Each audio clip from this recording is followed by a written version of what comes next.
नमस्कार। Suryanagari unique law classes के YouTube channel पर मैं आपका हार्दिक स्वागत और अभिनंदन करती हूँ। मैं उर्मिला राठी।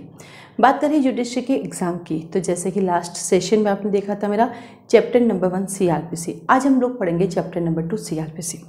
जो चैप्टर नंबर 2 सीआरपीसी है वो बहुत अच्छा है। आपकी लाइफ में बहुत सारे कन्फ्यूज़न है जो आज क्लियर हो जाएंगे चैप्टर 2 को लेके।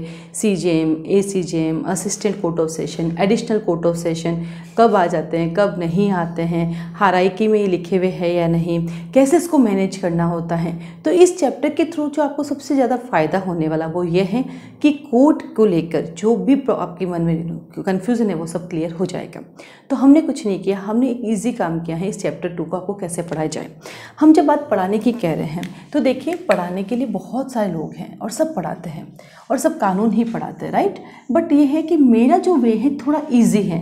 मैं चाहूँ तो उसको टफ करके घुमा के भी पढ़ा सकती हूँ, लेकिन मुझे लगता है कि जब कोई चीज़ ईजी वे में समझ में आती है तो उसको घुमाने की कहाँ जरूरत है। मेरा जो पढ़ाने का जो टेक्निक रहेगा वो हमेशा जुडिशरी कैसे निकाले जाए उस पर फोकस होता है, ना कि प्रैक्टिकली आप कोर्ट पे जाके प्रैक्टिस कैसे करेंगे। क्योंकि हम जल्दी ही एक प्रोग्राम स्टार्ट करेंगे जो प्रैक्टिसिंग लॉयर के लिए होगा कि जब वो कोर्ट में प्रैक्टिस करते हैं तो उनको किन किन चीज़ों का ध्यान रखना है, कैसे वो एक ऐसे एडवोकेट बन सकते हैं जो हमेशा अपने क्लाइंट को जीता पाए, कौन सी कानून की ऐसी बारीकियाँ हैं जो उनके हाथ में होनी जरूरी है। तो उसके लिए एक अलग क्लास लगाएंगे। ये जो क्लास होती है वो किसके लिए होती है? जुडिशरी के स्टूडेंट्स के लिए, ताकि वो उसको क्लियर कर सके। तो ये जो सीआरपीसी है ये इंडिया के किसी भी जुडिशरी एग्जाम में देने चले जाओ, चाहे आप लोअर जुडिशरी में चले जाओ, चाहे आप हायर जुडिशरी में चले जाओ, एपीओ का एग्जाम दे दो, जूनियर लॉ ऑफिसर का एग्जाम दे दो, ये सभी जगह काम आता है। और स्पेशली ये चैप्टर तो इंडिया के हर एक जुडिशरी के एग्जाम में, हर लॉ के एग्जाम में काम आने वाला है। और यहाँ पर इसमें एक और चीज़ मैं जो बताऊँगी, जो मैंने कहा प्रैक्टिकली यहाँ पे कुछ चीज़ें पता चलेगी, ताकि आप जब कोर्ट में प्रैक्टिस करने जाते हो तो आपके सर आपको क्या कहना चाहते हैं, कौन से कोर्ट में भेज रहे हैं, और आप कंफ्यूज होता है सर क्या कह रहे हैं। स्पेशली हिंदी मीडियम वालों के लिए समझ नहीं आता सर कौन से कोर्ट में जाने को कह रहे हैं। आज आपके वो चीज़ें भी क्लियर हो जाएगी कि कब कौन सा कोर्ट क्या है। तो मैंने चैप्टर 2 को थोड़ा ईजी किया है। आपके बैरेक्ट या बुक में चैप्टर 2 को डिवाइड नहीं कर रखा है, लेकिन एक साथ सेक्शन 6 से 25A याद करना भी थोड़ा डिफिकल्ट होता है। हालांकि ये सबको याद है क्योंकि स्टार्टिंग सीआरपीसी आप हर बार पढ़ते हो। आपने अपनी लाइफ में कम से कम 5 बार, 10 बार, 15 बार, 20 बार, 100 बार, 150 बार सीआरपीसी पढ़ ली। और चैप्टर 1, 2 तो हमेशा ही पढ़ते रहते हो, क्योंकि जब भी आपका मूड होता है अब तो तैयारी करूँगा तो स्टार्टिंग पढ़ के फिर रख देते हो। तो इसीलिए ये आपको वैसे पता है, लेकिन आज इसकी कुछ छोटी छोटी चीज़ें भी आपको पता रहेगी। तो मैंने क्या किया, इसको याद करने के पर्पज़ के लिए इसको डिवाइड कर लिया। तो हम पढ़ रहे हैं सीआरपीसी 1973, एक्ट नंबर 2 ऑफ 1974। ठीक है। चैप्टर 2 कहता है constitution of criminal courts and officers, आपराधिक न्यायालय को गठन और उनके अधिक ऑफिसर्स क्या होंगे। सेक्शन नंबर 6 से 25A। सबसे पहला मैंने बनाया पार्ट नंबर 1 यानी जनरल, 6 से 8। देन बनाया मैंने सोशन कोर्ट 9 से 10। फिर बनाया मैंने जेएम के कोर्ट 11 से 15। फिर मैंने मेट्रोपॉलिटन कोर्ट 16 से 19। फिर मैंने एग्जीक्यूटिव कोर्ट 20 से 23। और देन हमारे पास आ गया एपीपी, एडीपीपी, एपीपी और डायरेक्टर प्रोसिक्यूशन, वो हमारे पास आ गया 24 से 25A। यानी हमने क्या कर दिया, इस चैप्टर को इजी वे में याद करने के लिए हमने इसको 6 पार्ट में डिवाइड कर दिया। देन 6 पार्ट के सेक्शंस आपके सामने आ चुके हैं। अब हमें क्या करना है, तो पहला सबसे पहले हमने क्या किया, जनरल 6 to 8। देन हमने क्या किया, सेशन कोर्ट 9 to 10। फिर मजिस्ट्रेट का कोर्ट 11 से लगाकर 15। देन आता है मेट्रोपॉलिटन मजिस्ट्रेट का कोर्ट जो 15 से लगाकर 19। फिर आता है एग्जीक्यूटिव मजिस्ट्रेट का कोर्ट 20 से लगाकर 23। और देन आता है हमारे पास इसमें प्रोसीडिंग करने के लिए सरकार की तरफ से कौन जाएगा, पीपी साहब, एडीपीपी साहब, एपीपी साहब और डायरेक्टर प्रोसिक्यूशन कौन है और क्या है। तो ये हमने इसको डिवाइड किया। अब बात करते हैं सेक्शन नंबर 6। जिसने सेक्शन नंबर 6 समझ लिया उसने सब कुछ समझ लिया। तो सेक्शन नंबर 6 क्या कहता है, क्लासेस ऑफ क्रिमिनल कोर्ट्स। क्या कहता है, क्रिमिनल कोर्ट की क्लासेस क्या होगी, अर्थात क्रिमिनल कोर्ट में कौन कौन से कोर्ट आपके पास आएंगे। एक बहुत अच्छी लाइन लिखी हुई है, अपना बैरेक्ट ओपन कीजिए सभी जने। बैरेक्ट में देखिए लिखा है बिसाइड्स, इसके सिवाय, बिसाइड्स इसके सिवाय, यानी ये तो है ही है, इसके अलावा और कौन कौन से कोर्ट हैं। तो सबसे पहला इसमें बोलता है हाई कोर्ट आता है। ये लीजिए सब, सबसे पहला हमारा हाई कोर्ट, इधर नहीं दिखेगा, मैं इधर लिख लेती हूँ सेक्शन 6 को। ठीक है, सबसे पहला आता है सब हाई कोर्ट। और इसमें और लिखा है अदर लॉ में, क्या कहा, अदर लॉ में कोई अदर लॉ यानी SC ST। अदर लॉ में हमारे पास कौन है, SC ST, PC POCSO, NDPS, इन सब में हमारे पास स्पेशल कोर्ट है, इन सब में हमारे पास स्पेशल कोर्ट है। और वो स्पेशल कोर्ट इक्विवेलेंट हमारा सेशन कोर्ट होता है। क्या कहा? अदर लॉ में defined like SC ST, POCSO, NDPS, ऐसे बहुत सारे एक्ट हैं जो हमारा स्पेशल कोड बना हुआ है। और वो स्पेशल कोड हमारे किसके इक्विवेलेंट होता है? हमारे सेशन कोड के इक्विवेलेंट होता है। यानी एक तो हमारा हाई कोर्ट और ये अदर कोर्ट। ऐसा क्यों बताना पड़ रहा है? याद कीजिए, अपन ने लास्ट सेक्शन में सेक्शन नंबर 4 पढ़ा सेक्शन 4। और सेक्शन 4 में फर्स्ट कहता है मैं IPC की ट्रायल करूंगा, और सेकंड कहता है मैं अदर लॉ की ट्रायल करूंगा। याद आ गया? और अदर लॉ की ट्रायल जब पूछता है तो फिर अदर कोर्ट भी हमारे पास आने चाहिए। उसमें कौन से कोर्ट है? तो वो भी हमारे क्रिमिनल कोर्ट है, बट मुद्दा क्रिमिनल का होना चाहिए। फिर उसके बाद हमारे नीचे कौन है? Session court. ये आ गया हमारे पास सेशन कोर्ट। सेशन कोर्ट के फिर आता है फर्स्ट क्लास मजिस्ट्रेट। और जब मेट्रोपॉलिटन एरिया है जैसे जोधपुर, जयपुर, तो मेट्रोपॉलिटन मजिस्ट्रेट। फिर हमारा सेकेंड क्लास और फिर अपना एग्जीक्यूटिव। ये हमारा कोर्ट की हायरार्की चलती है। सबसे ऊपर हाई कोर्ट और दूसरे कोर्ट में जो इक्विवेलेंट है वो आ गए, फिर सेशन, फिर फर्स्ट, फिर सेकंड और एग्जीक्यूटिव मजिस्ट्रेट। ठीक है। अब यहाँ सवाल आता है कि यहाँ पर additional session court, assistant session court का लिखा हुआ है? नहीं लिखा हुआ है। CJM, ACJM का लिखा हुआ है? नहीं लिखा हुआ है। यहाँ पर सेकंड क्लास मजिस्ट्रेट है। और ये कई बार बच्चे मुझसे कहते हैं कि मैम बोर्ड में थोड़ा बड़ा लिखे, हमें दिखाई नहीं देता है। तो मैं आपसे बता दूं, इसीलिए तो कहते हैं अधिक जानकारी के लिए क्लास पधारें, क्योंकि यहाँ पर सब कुछ पढ़ाना इतना पॉसिबल नहीं होता है और बहुत हाई टेक्नोलॉजी मेरे पास है नहीं। मेरे पास एक सिंपल सा बोर्ड है और सिंपल से मार्कर है। या तो डायरेक्ट लेकर बैठे और बहुत डिटेल और अच्छे से पढ़ना है तो आप भी समझदार है, क्लासेस इसीलिए ही चलाई जाती है। तो अधिक जानकारी के लिए आप क्लास ज्वाइन कर सकते हैं। अब हमारे पास ऑनलाइन क्लासेस भी अवेलेबल है। कई बार बच्चे कहते हैं हम आ नहीं सकते आपके वहाँ पर, तो हमारे पास घर बैठ के पढ़ने के लिए ऑनलाइन क्लासेस भी अवेलेबल है। और जोधपुर आकर आप ऑफलाइन भी कहते हैं। फिर सेकंड आता, बच्चे कहते हैं हम इतनी फ़ी अफोर्ड नहीं कर सकते। अरे मेरे बच्चों, मेरी जो मेहनत है ना उसके आगे फ़ीस बहुत कम है, क्योंकि मेरी फ़ीस से 4 गुना फ़ीस ली जाती है बहुत सारे कोचिंग सेंटर में, पर वहाँ इतने एफर्ट नहीं होते हैं। उस तुलना में और मेरी मेहनत की तुलना में मेरी फ़ीस एकदम अफोर्डेबल है, उसकी टेंशन मत कीजिए। ठीक है, चलिए। तो ये छोटा इसलिए दिखेगा, आप समझ गए तो अपना डायरेक्ट ओपन कर लीजिए, एकदम इक्वल चलेगा। अब हमारे पास क्या होता है, इस सेशन कोड की मदद करने के लिए हमारे पास 2 कोड आते हैं। क्या कहा? इस सेशन कोड की मदद करने के लिए प्रैक्टिकली 2 कोड आते हैं। एक आता है एडिशनल सेशन कोड और एक आता है असिस्टेंट सेशन कोड। तो क्लियर? तो इस हायरार्की में नहीं है, बट प्रैक्टिकली जब काम करना है तो इसकी मदद के लिए 2 कोड आते हैं, एक एडिशनल और एक असिस्टेंट। अब आता है ये फर्स्ट क्लास। ये फर्स्ट क्लास कहाँ बैठता है? डिस्ट्रिक्ट में। और ये मेट्रोपॉलिटन कहाँ बैठता है? मेट्रोपॉलिटन एरिया में। तो जब मेट्रोपॉलिटन एरिया है वहाँ पर उस कोर्ट का नाम होता है मेट्रोपॉलिटन मजिस्ट्रेट के, और जहाँ पर आपका डिस्ट्रिक्ट है वहाँ पर उसका नाम होता है मजिस्ट्रेट के कोर्ट। तो इस फर्स्ट क्लास मजिस्ट्रेट के प्रमोशन होते हैं या फिर काम करने के लिए, तो इसमें कहा जाता है CJM। CJM का फुल फॉर्म है चीफ जुडिशियल मजिस्ट्रेट, और हिंदी में कहते हैं मुख्य न्यायिक मजिस्ट्रेट। ठीक है।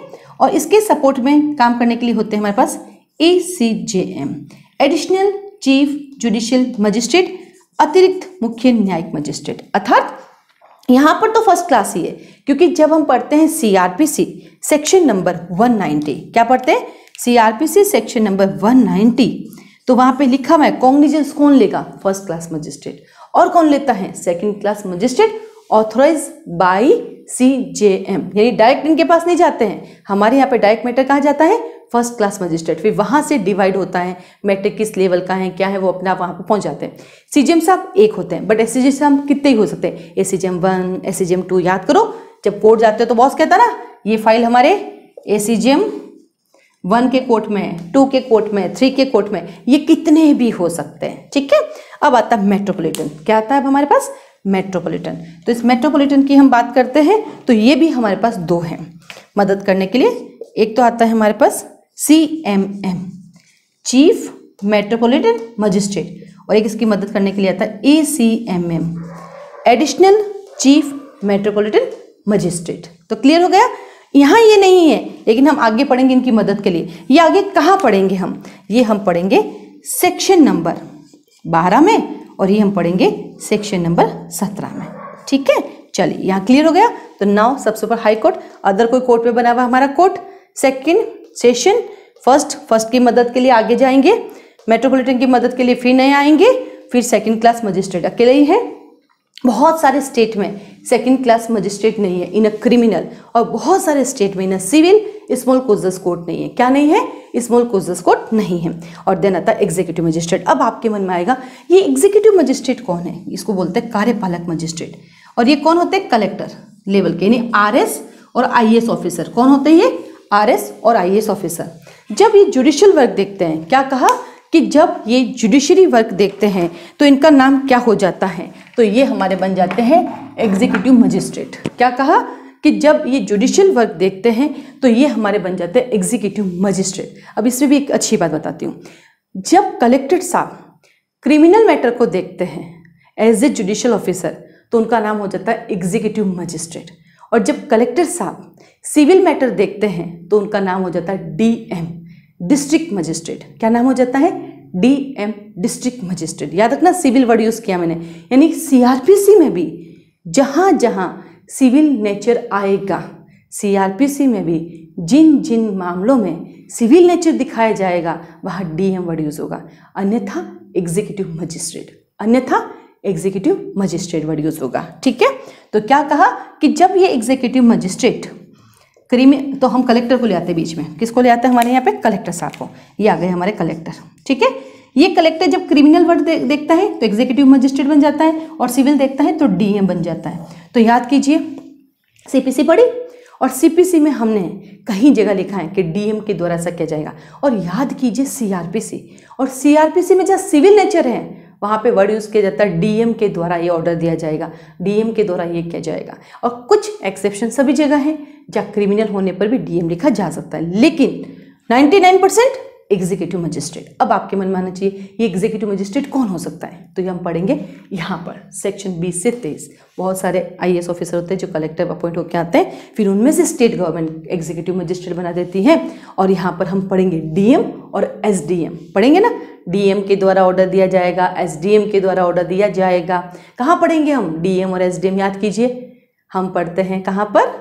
94, 96, 94 पढ़ते हैं, 97 पढ़ते हैं, सीआरपीसी 133 पढ़ते हैं, 144 पढ़ते हैं, पढ़ते हैं ना, तो वहाँ पर ये हमारा काम करेगा। तो क्लियर, ये हमारा एग्जीक्यूटिव मजिस्ट्रेट। और एग्जीक्यूटिव मजिस्ट्रेट की डिटेल हम पढ़ेंगे सेक्शन नंबर 20 से 23। इनका काम क्या है? क्या ये पनिशमेंट दे सकते हैं? क्या ये इन्वेस्टिगेशन कर सकते हैं? यस, इनको क्या काम है? इन्वेस्टिगेशन करने का राइट भी दिया गया। कहाँ पर? 167 जब आप पढ़ेंगे सबसेक्शन नंबर 2 में तो वहाँ पर जाके देखेंगे, वहाँ दिया हुआ है। एक और बात आ जाती है मेरे, कितने दिन की इन्वेस्टिगेशन कर सकता है? तो 7 डेज की कर सकता है। ये सबसेक्शन नंबर 2 के ए में दिया गया है। एक और चीज़ बताने वाली थी, एग्जीक्यूटिव मजिस्ट्रेट आपको इन्वेस्टिगेशन भी कर सकता है। हाँ, एग्जीक्यूटिव मजिस्ट्रेट क्या कन्फेशन लिख सकता है या नहीं? सवाल क्या आया कि क्या एग्जीक्यूटिव मजिस्ट्रेट इन्वेस्टिगेशन कर सकता है? हाँ। कस्टडी दे सकता है? हाँ, क्योंकि उसमें कस्टडी दे देगा। जब ना इन्वेस्टिगेशन हो रही होती है, इन्वेस्टिगेशन कराएगा तो कस्टडी में दे देगा उसको। लेकिन कभी भी एग्जीक्यूटिव मजिस्ट्रेट क्या नहीं करेगा? कन्फेशन नहीं लिखेगा। कन्फेशन हमेशा जुडिशियल मजिस्ट्रेट ही लिखेगा। तो क्या कहा कि ये हमारे कोर्ट के हाराई की चलती, डिटेल पढ़ेंगे तभी बताएंगे एग्जीक्यूटिव मजिस्ट्रेट और क्या क्या कर सकता है। ठीक है, तो यहाँ पर सबसे ऊपर high court, other court, then session की मदद करने के लिए यहाँ पे नहीं, अलग अलग पढ़ेंगे। एडिशनल आएगा, असिस्टेंट आएगा, फर्स्ट क्लास के लिए 2 जने आएंगे, मेट्रोपॉलिटन के लिए भी 2 जने आएंगे, फिर हमारा सेकंड और देन एग्जीक्यूटिव। ये है section number 6, classes of criminal courts. अब आता है सेक्शन नंबर 7। सेक्शन नंबर 7 क्यों बनाना पड़ा? इसकी जरूरत क्यों हुई? ये इसलिए बनाना पड़ा ना, फिर हमारे कोर्ट को बिठाएंगे कहाँ पर? बिठाने के लिए जगह भी तो होनी चाहिए हमारे पास। तो इसलिए हमें सेक्शन नंबर 7 पढ़ाना पड़ा कि हमारे पास टेरिटोरियल एरिया क्या होगा, पारदर्शिक खंड क्या होगा। इसलिए हमने सब डिवीज़न की डेफिनेशन पढ़ी। सब डिवीज़न की डेफिनेशन इसी पर्पज़ के लिए बनी गई थी कि पूरा स्टेट एक सेशन खंड कहलाएगा, फिर उन सेशन खंड को सब डिवीज़न में डिवाइड कर दिया जाएगा। इसलिए हमने सब डिवीज़न की डेफिनेशन पढ़ी थी। कहाँ पे पढ़ी थी? 2V में। तो ऑब्लिक करके लिखेंगे 2V। फिर आता कौन करेगा सारा काम? स्टेट गवर्नमेंट करेगी। फिर आता है section number 8, metropolitan area. Section number 8 में 5 सबसेक्शन दिए गए हैं और ये अब 7 काम का नहीं है, छोड़ सकते हैं क्योंकि सारी चीज़ें आपको पढ़नी नहीं होती है। क्यों नहीं पढ़नी होती है? क्योंकि सीआरपीसी आपके एग्जाम पॉइंट ऑफ व्यू से नहीं बनी है। सीआरपीसी तो अपने हिसाब से बनी हुई है, बट आपको स्किप करना जरूरी है, क्योंकि अगर स्किप नहीं करोगे तो ज़्यादा पढ़ना भी क्या कहता है, हानिकारक होता है। तो कभी कभी कुछ चीज़ें स्किप करना भी जरूरी होता है। तो देन आता है हमारे पास section number 8 metropolitan area.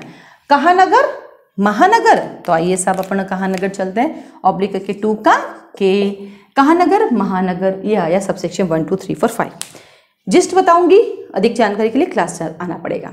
Section 8 कहता है, सब सेक्शन वाइज आज नहीं पढ़ाने वाली हूँ, आज सिर्फ उसकी कहानियाँ सुनाऊंगी, क्योंकि कई बार कहानी अच्छी लगती है लेकिन एग्जाम क्लियर करना है तो सब सेक्शंस याद करने पड़ेंगे, एग्जाम में वही लिखना है और उनके लिए क्लास आना पड़ेगा। तो सेक्शन नंबर 8 कहता है आपका मेट्रोपॉलिटन एरिया कौन डिक्लेयर करेगा, स्टेट गवर्नमेंट। किसे करेगा, जिसकी पॉपुलेशन 10 लाख से ज़्यादा है। फिर आता है स्टेट गवर्नमेंट, क्या इनकी बाउंड्रीज को घटा सकती है, बढ़ा सकती है। हाँ सर, पहले से हमारे कुछ एरिया है जो मेट्रोपॉलिटन ही है, हमारे कलकत्ता है, मद्रास है, अहमदाबाद के कुछ एरियाज है जो पहले से चले आ रहे हैं। फिर इसकी बाउंड्रीज को घटाया और बढ़ाया जा सकता है। स्टेट गवर्नमेंट बाउंड्री को बढ़ा सकती है, बाउंड्री को घटा सकती है, बट इस तरह से नहीं घटाएगी कि उसकी पॉपुलेशन कम हो जाए। अब आया हमारा सवाल, मान लीजिए एक्ट ऑफ गॉड, किसकी बात की मैंने, एक्ट ऑफ गॉड की वजह से जो एरिया पहले से मेट्रोपॉलिटन एरिया था, अब एक्ट ऑफ गॉड की वजह से उसकी पॉपुलेशन 10 लाख से कम हो गई है, तो क्या अब वो मेट्रोपॉलिटन एरिया रहेगा या नहीं, नहीं रहेगा। यदि किसी कारण से उसकी पॉपुलेशन कम हो जाती है तो मेट्रोपॉलिटन एरिया नहीं रहेगा, वापस डिस्ट्रिक्ट हो जाएगा। बट इसमें 2 बातें याद रखनी। पहली, मेट्रोपॉलिटन एरिया जब वो था और जब वो जुडिशियल प्रोसीडिंग कर रहा था तो वो सारे केस मेट्रोपॉलिटन एरिया के अकॉर्डिंग चलेंगे, और जो अब नए केसेस आएंगे वो अब डिस्ट्रिक्ट की तरह होंगे। ये कहता है आपका सबसेक्शन 4, बताए बिना मैं रह नहीं सकती। देन सबसेक्शन 5, अब कई बार आप जब पढ़ोगे तो 4 और 5 एक जैसा लगता है, ये फिर है क्या। तो सबसेक्शन 4 तो जनरल कहता है जब संख्या कम हो गई, और सबसेक्शन 5 कहता है for the purpose of subsection 3।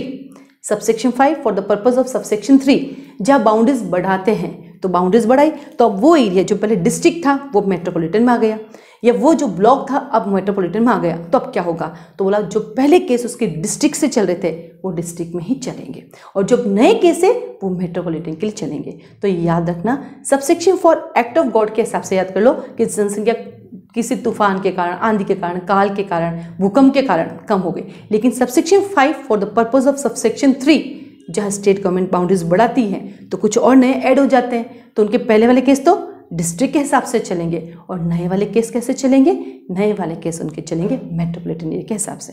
ये है सेक्शन नंबर 8।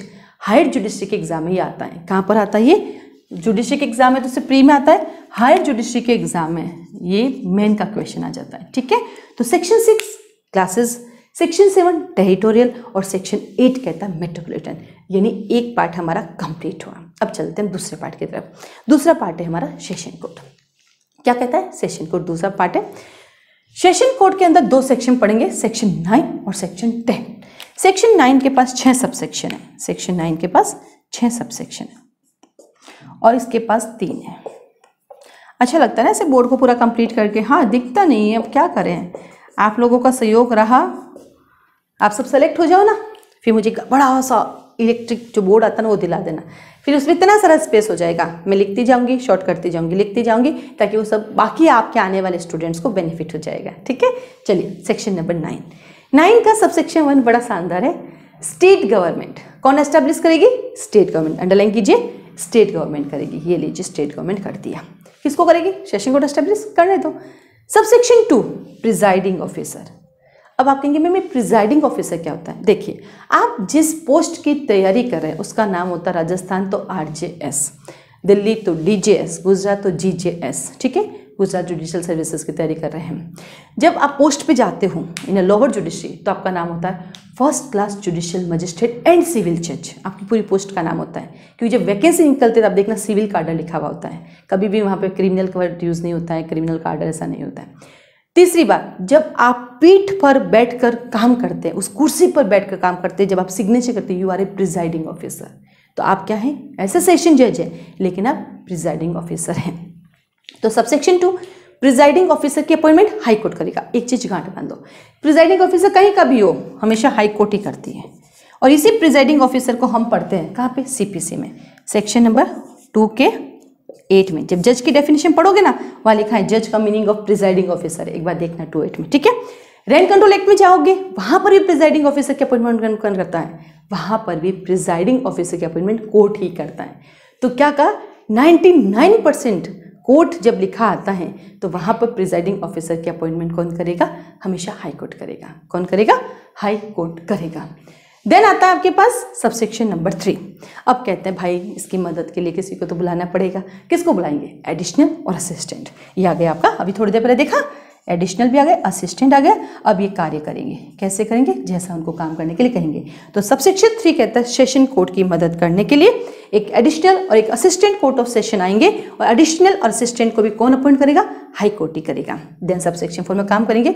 सबसेक्शन 5 ध्यान से सुनिएगा, बहुत काम का है, क्योंकि इसका सबसेक्शन 5 और इसका सबसेक्शन 3 10 का एक जैसा है। सबसेक्शन 5 कहता है कि यदि मेरा कोर्ट ऑफ सेशन का सीट वैकेंट है तो क्या करना पड़ेगा? तो हाई कोर्ट एडिशनल को कहेगा तू काम कर ले, या असिस्टेंट से कहेगा तू काम कर ले, और एडिशनल असिस्टेंट दोनों ही नहीं है तो सीजीएम को कहेगा तू काम कर ले, वो होगा। अब आप कहोगे मैम तीनों ही नहीं है तो ऐसा पॉसिबल नहीं, फिर कोर्ट चलेगा ही नहीं। तो क्या कहा? हाई कोर्ट सीट वैकेंट होने पर कौन करेगा? हाई कोर्ट सीट वैकेंट होने पर एडिशनल से कहेगा, एडिशनल नहीं है तो असिस्टेंट से कहेगा, और असिस्टेंट भी नहीं है तो हम सीजीएम से कहेंगे। सबसेक्शन 6 क्या कहता है? सीटिंग कहाँ होगी? सेशन कोर्ट की। सेशन कोर्ट में बैठ के काम पड़ेगा, और जब जब जरूरत पड़ी तो यूनिक्लो क्लासेस में बैठ के भी काम कर सकता है। यहाँ पर भी कोर्ट ही माना जाएगा, अर्थात वो जहाँ जाके बैठेगा वहाँ कोर्ट स्टार्ट हो जाएगा। जैसे आप कहते हैं जहाँ मैं खड़ा होता हूँ वहीं से लाइन स्टार्ट होती है, तो जहाँ सेशन कोर्ट बैठते हैं वहीं प्रोसीडिंग स्टार्ट होती है। और जब जब जरूरत पड़ी तो जेल में भी की गई थी। इसका बेस्ट एग्जाम्पल है तिहाड़ जेल में की गई थी। क्या क्या कहा था कि तिहाड़ जेल में भी बैठक की गई थी। एक केस था तिहाड़ जेल में, जम्मू कश्मीर राज्य का, जिसके अंदर तिहाड़ जेल में भी कहर Singh versus state of Jammu Kashmir और कहर Singh versus union of India, 2 case चलते हैं। कहर सिंह वर्सेस जम्मू एंड कश्मीर, कहर Singh versus union of India, जहां पर सेशन कोर्ट ने क्या किया था? जेल में भी सीटिंग की थी। अब तो यह हालत है कि नाइट में भी करनी पड़ती। याकूब मेनन के मैटर में पहली बार रात में भी सुनवाई की गई थी। राम रहीम के मैटर में भी जो है जेल में बैठ के की गई थी। अब तो ये रूटीन हो गया है, ठीक है। तो सीटिंग, ऐसे सीटिंग की बात करते तो सुप्रीम कोर्ट की सीटिंग का भी एक आर्टिकल बना हुआ है। उस आर्टिकल में कहता है सुप्रीम कोर्ट कहाँ बैठ के काम करेगा। ये तो सेशन कोर्ट की बात कर रहा है। तो ये था section 9 court of session.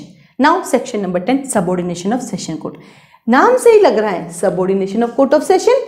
Obviously हमारा असिस्टेंट कोर्ट ऑफ सेशन किसके कंट्रोल में रहेगा? कोर्ट ऑफ सेशन के। तो क्या कहा? असिस्टेंट कोर्ट ऑफ सेशन किसके सबऑर्डिनेट रहेगा? कोर्ट ऑफ सेशन के सबऑर्डिनेट रहेगा। देन आता है हमारे पास सेकंड, क्या काम करेगा? जो काम उसको दिया जाएगा वो काम करेगा। Now subsection 3 is very important. जब कभी भी कोर्ट ऑफ सेशन की सीट एब्सेंट हो, याद रखना 9 के 5 में सीट वैकेंट थी और 10 के 3 में सीट एब्सेंट है, कोर्ट ऑफ सेशन के घर में कुछ।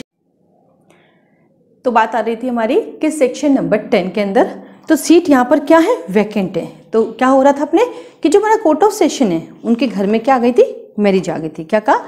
कोर्ट ऑफ सेशन जो है उनके घर पे कोई शादी आ गई थी, तो वो चले गए अपने शादी में। तो अब यहाँ पर अपनी क्या हो रही है? सीट वैकेंट हो रही है। और पहले वाले में क्या थे? यहाँ पे सीट एब्सेंट है और पहले वाले में सीट वैकेंट थी। तो वो कहेंगे एडिशनल को कि तू काम कर ले। एडिशनल कहता है कि जिस शादी में आप जा रहे हो वो मेरी भतीजी है, मैं तो खुद भी अवेलेबल नहीं हूँ। तो कहेगा असिस्टेंट से कि भाई तू आ जा। वो कहता है साहब जिसकी शादी में आप जा रहे हो उसका तो मायरा मुझे ही भरना है, यानी मेरी तो भांजी है, मैं तो जा रहा हूँ। तो फिर बोला सीजीएम से तू कर। बोला वो जिनकी शादी में आप जा रहे हो मेरी बहन है, मैं तो नहीं रहूँगा यहाँ। बोला तुम्हें रहना ही पड़ेगा, यानी कि एग्जाम्पल दिया मजाक का। तो क्या कहा कि जब सीट एब्सेंट होती है तो सेशन कोर्ट अपनी जगह एडिशनल को, एडिशनल अवेलेबल नहीं हो तो असिस्टेंट को, और असिस्टेंट अवेलेबल नहीं हो तो सीजीएम को देता है, जबकि यहाँ पर हाई कोर्ट करता है। तो ये चीज़ ध्यान रखनी है कि सेक्शन 9 के 5 में सीट वैकेंट है, हाई कोर्ट करता है, और 10 के 3 में सीट एब्सेंट है और कोर्ट ऑफ सेशन खुद ही करके जाता है। तो यहाँ पर अपने देखा सेक्शन नंबर 9 और सेक्शन नंबर 10। तो अपने पास सेक्शन 9 10 क्लियर हुआ। तो सबसे पहले 6 classes of criminal code, 7 territorial, 8 metropolitan, 9 court of session और 10 सबऑर्डिनेशन। इस सबऑर्डिनेशन की मैं बात करती हूँ तो सबऑर्डिनेशन हम पढ़ते सीपीसी में भी पढ़ते ना। सीपीसी में कहाँ पढ़ते हैं? सीपीसी सेक्शन नंबर 3 में। वहां पर भी सबऑर्डिनेशन बताता कौन किसके कंट्रोल में रहेगा। चलिए आगे बढ़ते हैं। अब हम चलते हैं आगे अपने सेक्शन नंबर 11 की तरफ। कहाँ चलेंगे हम? अपने सेक्शन नंबर 11 की तरफ। आई या मजिस्ट्रेट के कोर्ट का करते हैं हम एस्टैब्लिशमेंट। सेक्शन नंबर 11 के अंदर सबसे पहली बात बैरक देखिए अपना, और वहाँ एक चीज़ लिखी हुई है कि स्टेट गवर्नमेंट मजिस्ट्रेट के कोर्ट का एस्टेब्लिशमेंट करेगा but consultation with high court. तो कोर्ट ऑफ सेशन में उसने क्यों नहीं पूछा भाई हाई कोर्ट से, अभी क्यों पूछ रहा है? तो जब मुझे कहना ये पेन आपके लिए है तो मुझे पूछने की जरूरत है, क्योंकि जब ये सिंगल है तो देना ही है। पर मैं आपसे पूछती हूँ इन तीन में से कौन सा पेन रखेंगे या तीनों रखेंगे, चॉइस। यानी जहाँ पर मोर देन वन हो तो हमें कंसल्टेशन करना पड़ेगा कि बताइए आपको आपके डिस्ट्रिक्ट में यानी स्टेट के किस किस डिस्ट्रिक्ट में कितने कितने आपको मजिस्ट्रेट के कोर्ट चाहिए, तो वहाँ पर उनसे कंसल्टेशन करेंगे सबसेक्शन 1 में। नाउ सबसेक्शन 2 क्या कहा? सबसेक्शन 2 प्रिजाइडिंग ऑफिसर, और मैंने क्या कहा? प्रिजाइडिंग ऑफिसर की अपॉइंटमेंट हमेशा हाई कोर्ट करेगी। इससे पहले प्रिजाइडिंग ऑफिसर की कहाँ की थी? ऑब्लिक करके सेक्शन 9 का सबसेक्शन 2। और सबसे अच्छी बात क्या है, सेक्शन 9 का भी सबसेक्शन 2 है और इसका भी सबसेक्शन हमारा 2 ही है। ठीक है, तो आया सबसेक्शन 2। और देन सबसेक्शन 3 कहता है इसका कि जब जब जरूरत पड़ेगी तो हमारे इसकी पार्ट जो है सिविल कोर्ट को भी दी जा सकती है, सिविल कोर्ट यहाँ काम कर सकते हैं। इसीलिए आपका नाम first class judicial magistrate and civil जज है। अब यहाँ पर एक चीज़ सिखाती हूँ, आज अब आपको एक नई बात बताती हूँ मैं। क्या नई बात है? सेक्शन 1 का एक प्रोवाइडेड दे रखा है, दिखा? उस प्रोवाइडेड में कहा कि जब जब जरूरत पड़ेगी तो हम इनको स्पेशल काम दे सकते हैं। क्या कहा? स्पेशल काम। तो क्या स्पेशल कोर्ट हो गया? नहीं। मान लीजिए कि आप फर्स्ट क्लास मजिस्ट्रेट हैं और first class magistrate NI act का मैटर देख सकता है, first class magistrate domestic violence act का मैटर देख सकता है, फर्स्ट क्लास मजिस्ट्रेट थेफ्ट का मैटर देख सकता है, फर्स्ट क्लास मजिस्ट्रेट एक्सटोर्सन, चोरी, डकैती, जब देखेंगे हम किन किन चीज़ों का है, जो पूरी लिस्ट बनी हुई कहाँ पर बनी हुई है? सीपीसी के स्केड्यूल नंबर 1 के कॉलम नंबर 6, और 6 में लिखा कौन सा कोर्ट कौन सा मैटर देखेगा, वहाँ पे लिखा हुआ है। तो फिर क्या हुआ? तो ये तो सारा देखेगा। अब एक कोर्ट का जुडिक्शन क्या है? तो क्रिमिनल में जुडिक्शन होता है एरिया वाइज, कि ये अपना शास्त्री नगर एरिया इसका है, ये कोतवाली एरिया इसका है, जबकि सिविल में तो पिक्यूनरी जुडिक्शन होता है। अब उस जुडिक्शन में इतने सारे काम है, ये बेचारा कैसे करेगा? तो बोला कि प्रोवाइडेड जब जब जरूरत पड़ी तो उसको पर्टिकुलर एक काम दे सकते हैं, जैसे कि एनआई एक्ट। तो एनआई एक्ट के अलग से एनआई कोड बना दिए, बहुत सारे है तो फर्स्ट क्लास मजिस्ट्रेट, लेकिन एनआई एक्ट के कोड केसेस की इतनी भरमार हो गई है कि हम इन्हीं में से एक को कर देंगे अलग। तो फिर सेक्शन 1 का प्रोवाइडेड और सेक्शन 13 स्पेशल में क्या डिफरेंट है? तो याद रखना, यहाँ हम पर्टिकुलर काम दे रहे हैं और वहाँ पर स्पेशल काम, ये फर्क है। वहाँ सिर्फ पर्टिकुलर स्पेशल एक मुद्दा आया, जैसे रेल में आग लग गई, क्या कर ट्रेन में आग लग गई। अब ट्रेन में आग लगना और ट्रेन के 3 केसेस मैं आपको बताती हूँ। पहला, आप ट्रेन में सफर कर रहे हैं, वहां पे आपके साथ 3 तरह की घटना घटित हो सकती है। कितने तरह की घटना घटित हो सकती है? 3 तरह की। देखते हैं कौन सी 3 तरह की घटना घटित हो सकती है ट्रेन में, और तीनों का ऑब्जेक्ट क्या है। पहला, आप ट्रेन में जा रहे थे, 3rd क्लास ऐसी आपने लिया और वहां पर बेडशीट अच्छी नहीं आई, तो आपने क्या कहा? कंज्यूमर, आप कंज्यूमर कोर्ट में चले गए कि साहब हमें बेडशीट अच्छी नहीं मिली। सेकंड, आप ट्रेन में जा रहे थे और किसी ने आपका पॉकेट मार लिया, यानी चोरी कर ली। चोरी के लिए आप कहाँ जाओगे? थेफ्ट के लिए कोर्ट के अंदर, जो आईपीसी का प्रोसीडिंग करता है। तीसरा आता है, ट्रेन में आग लग गई। ट्रेन में आग रोज रोज नहीं लगती है। क्या कहा? ट्रेन में आग लग गई, बर्निंग ट्रेन मूवी थी ना, बर्निंग ट्रेन, ट्रेन में आग लग गई। अब ये मुद्दा स्पेशल मुद्दा हो गया। अब इस स्पेशल मुद्दे की खोजबीन करने के लिए ये स्पेशल कोर्ट की व्यवस्था करेंगे। उसका काम सिर्फ ये पता करना आग क्यों लगी, कैसे लगी, इसका रीजन क्या था और इस आग के लिए कैसे कैसे कंपनसेशन देंगे। ये आएगा सेक्शन नंबर 13 में। कहाँ पे आएगा? सेक्शन 13। मुद्दा ही चेंज, पूरा मुद्दा ही चेंज। पर्टिकुलर काम के लिए इसको लगाया, 1 ईयर के लिए इसका टाइम पीरियड होता है, 1 साल में तुझे खत्म करना है, नहीं हुआ हम टाइम बढ़ा देंगे। लेकिन सेक्शन 1 का जो प्रोवाइडेड है वो कहता है भैया तुम्हारा एनआई एक्ट में फर्स्ट क्लास मजिस्ट्रेट एक काम करते हैं, हम इसको एनआई एक्ट का काम ही दे देते हैं। एट द टाइम जोधपुर में 10 एनआई एक्ट कोर्ट चलते हैं, 10 एनआई एक्ट के। अब वो एनआई एक्ट के कोर्ट का ही मैटर देखते हैं। हाँ, कुछ छोटे मोटे दूसरे काम आए वो भी देख सकते हैं, बट यहाँ पर हम उसको अलग भी कर सकते हैं। Same domestic violence PWDV act कौन सुनता है? First class magistrate. वहाँ पर भी भरमार हो रही है, तो हम उस मजिस्ट्रेट को पर्टिकुलर एक काम देकर बैठ सकते हैं। तो यहाँ आता है सबसेक्शन 1 का प्रोवाइडेड, ठीक है। सबसेक्शन 2 प्रिजाइडिंग ऑफिसर, और subsection 3 high court, civil court को भी पार दे सकता है कि भैया आप फर्स्ट क्लास का काम कर लीजिए। तो इसलिए आपका नाम हो गया first class judicial magistrate and civil court, ठीक है। तो ये था आपका सेक्शन नंबर 11। अब आई वो बात जो हमने सेक्शन 6 में पढ़ी थी, हमारे पास CGM साहब होंगे और हमारे पास ACGM साहब होंगे। अब क्या कहते हैं कि आप जो फर्स्ट क्लास मजिस्ट्रेट है ना, हम आपका ही प्रमोशन करके, हम फर्स्ट क्लास को ही प्रमोशन करके सीजेएम बनाते हैं, हम उन्हीं का प्रमोशन करके एसीजेएम बनाते हैं। अब आज से हिंदी वाले हम सीजेएम एसीजेएम बोलेंगे, ठीक है। इनका फुल फॉर्म भी बता देती हूँ मैं आपको। Chief judicial magistrate, assistant chief judicial magistrate, मुख्य न्यायिक मजिस्ट्रेट, अतिरिक्त मुख्य न्यायिक मजिस्ट्रेट, ठीक है। लेकिन अभी आपको भी क्या याद रखना, सीजेएम और एसीजेएम, क्योंकि आप जब प्रैक्टिस करने जाएंगे और आपके जो बॉस होंगे वो आपको ये नहीं कहेंगे जा मुख्य न्यायिक मजिस्ट्रेट से डेट लेकर आ, जा अतिरिक्त मुख्य न्यायिक मजिस्ट्रेट से डेट लेकर आ, वो कहेंगे एसीजेएम 1 में जा, सीजेएम 1 में जा। और जो हमारा फर्स्ट क्लास मजिस्ट्रेट है इसको बोलते हैं first class magistrate, first class magistrate, FC नहीं बोलते, इसको बोलते हैं JM1, JM judicial magistrate. First class को हम शॉर्ट में बोलते हैं JM, और बहुत सारे कोड होता है आपके, आपके बॉस कहते हैं JM फर्स्ट से आज लेकर आना, JM2 में लाना है, JM3 में लाना है। अब आप समझ ही नहीं पाते JM1 क्या है, जुडिशियल मजिस्ट्रेट फर्स्ट क्लास, तो उसको फर्स्ट तो हटा देते हैं और सिंपल बोलते हैं JM, क्योंकि सेक्शन नंबर 3 पढ़ा और 3 में क्या था, पहले इसका नाम ही क्या था, जुडिशियल मजिस्ट्रेट नहीं, पहले तो फर्स्ट क्लास मजिस्ट्रेट था, जुडिशियल तो अब छूट गए नया, तो इसको बोलते हैं JM जुडिशियल मजिस्ट्रेट, इसको बोलते हैं CJM चीफ जुडिशियल मजिस्ट्रेट, इसको बोलते हैं ACJM additional chief judicial magistrate, ठीक है। देन आता है, तो ये अपॉइंटमेंट कौन करता है, हाई कोर्ट करती है। आपके क्या प्रमोशन कौन करता है, हाई कोर्ट करता है। तो आपका ACJM और CJM कहाँ विराजमान है, यहाँ पर सेक्शन नंबर 12 में विराजमान है। अब आता है ये कैसे काम करेगा, इनका जुडिक्शन क्या होगा, ये कितने तक काम करेगा, कौन कौन से काम करेगा, अधिक जानकारी के लिए क्लास बता रहे, ठीक है। चलिए सेक्शन नंबर 13 स्पेशल, कौन होगा, क्यों होगा, किसके लिए होगा, मुद्दा किसका है, सेंट्रल गवर्नमेंट का है या स्टेट गवर्नमेंट का। अब आपको कैसे पता चलेगा कि ये मुद्दा सेंट्रल गवर्नमेंट का है या ये मुद्दा स्टेट गवर्नमेंट का है।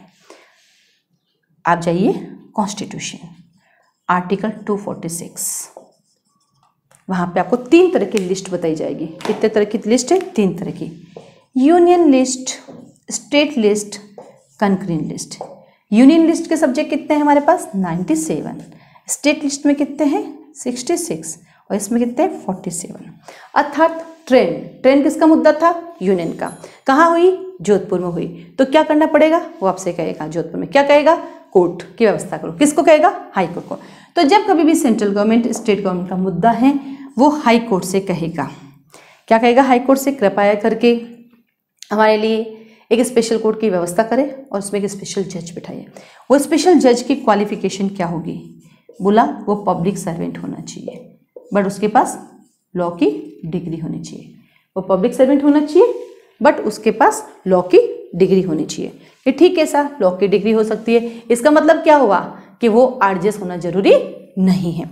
देन आता आपके पास, उसके पास क्या पार होगी, क्योंकि देखो RJS को ले लेंगे जुडिशियल मजिस्ट्रेट को तब तो दिक्कत ही नहीं है, लेकिन RS ऑफिसर और IAS ऑफिसर वो भी लॉ पास आउट होते हैं और वो भी पब्लिक सर्वेंट होते हैं, उनको भी ले सकते हैं। तो अगर मान लीजिए जुडिशियल मजिस्ट्रेट है तब तो इश्यू नहीं है, बट अगर आप किसी दूसरे पब्लिक सर्वेंट को लेते हो तो उसके पास कौन सी पार हेल्ड करेगा, तो वो भी जब मैटर सुन रहा होता है तो फर्स्ट क्लास मजिस्ट्रेट, और जहाँ एरिया ऐसा है तो सेकेंड क्लास मजिस्ट्रेट की पार को हेल्ड करेगा, ठीक है। नाउ कितने टाइम तक के लिए काम करेंगे भाई साहब, 1 ईयर के लिए, बट जब जब जरूरत पड़ेगी टाइम बढ़ाया जा सकता है, टाइम बढ़ा दीजिए, वो तो बढ़ नहीं है। तीसरा आता है कि मान लीजिए ये हमारा स्पेशल जुडिशियल मजिस्ट्रेट है, क्या कहा, ये हमारा स्पेशल जुडिशियल मजिस्ट्रेट है, और मेट्रोपॉलिटन मजिस्ट्रेट में कोई मैटर आ गया सेम ऐसा ही, तो एक मैटर के लिए इसी की पार को एक्सटेंड कर देंगे, उसको अलग से एस्टेब्लिश करने की जरूरत नहीं है, क्योंकि देखो कोर्ट लगाना पड़ता है, वर्कर लगाने पड़ते हैं, बहुत सारा पैसा लगाना पड़ता है, तो सरकार कहेगी एक मुद्दा देखना एक और मुद्दा देख लेगा, क्योंकि वैसे भी हमारी यही होता है, जो मैंने कहा ना NI एक्ट के लिए अलग से कोर्ट लगाते हैं, वो बेचारे NI एक्ट भी सुनते हैं और छोटी मोटी चोरी के मामले भी सुनते हैं, यानी हमारे पास मेन पार की कमी है, इसलिए एक ही ऑफिसर बेचारा 4-4 मैटर देख लेता है, PCP NDT भी वही देखता है, डोमेस्टिक वायलेंस भी वही देखता है, NI एक्ट भी वही देखता है, जबकि ऐसा नहीं होता है, तो उसको काम दे सकते हैं। तो ये हमारे पास 1 ईयर के लिए आता है, और कौन होता है, पब्लिक सर्वेंट होता है, और किसकी डिमांड होती है, सेंट्रल गवर्नमेंट और स्टेट गवर्नमेंट की, और किसको डिमांड करता है, हाई कोर्ट को, कि हमारे इस मैटर के लिए कृपया करके आप इनको अपॉइंट कर दीजिए। तो 11 में हमारा मजिस्ट्रेट का कोर्ट आया, 12 में अपन ने CJM को बुलाया, और 13 में हमारे स्पेशल कोर्ट भी आ गया।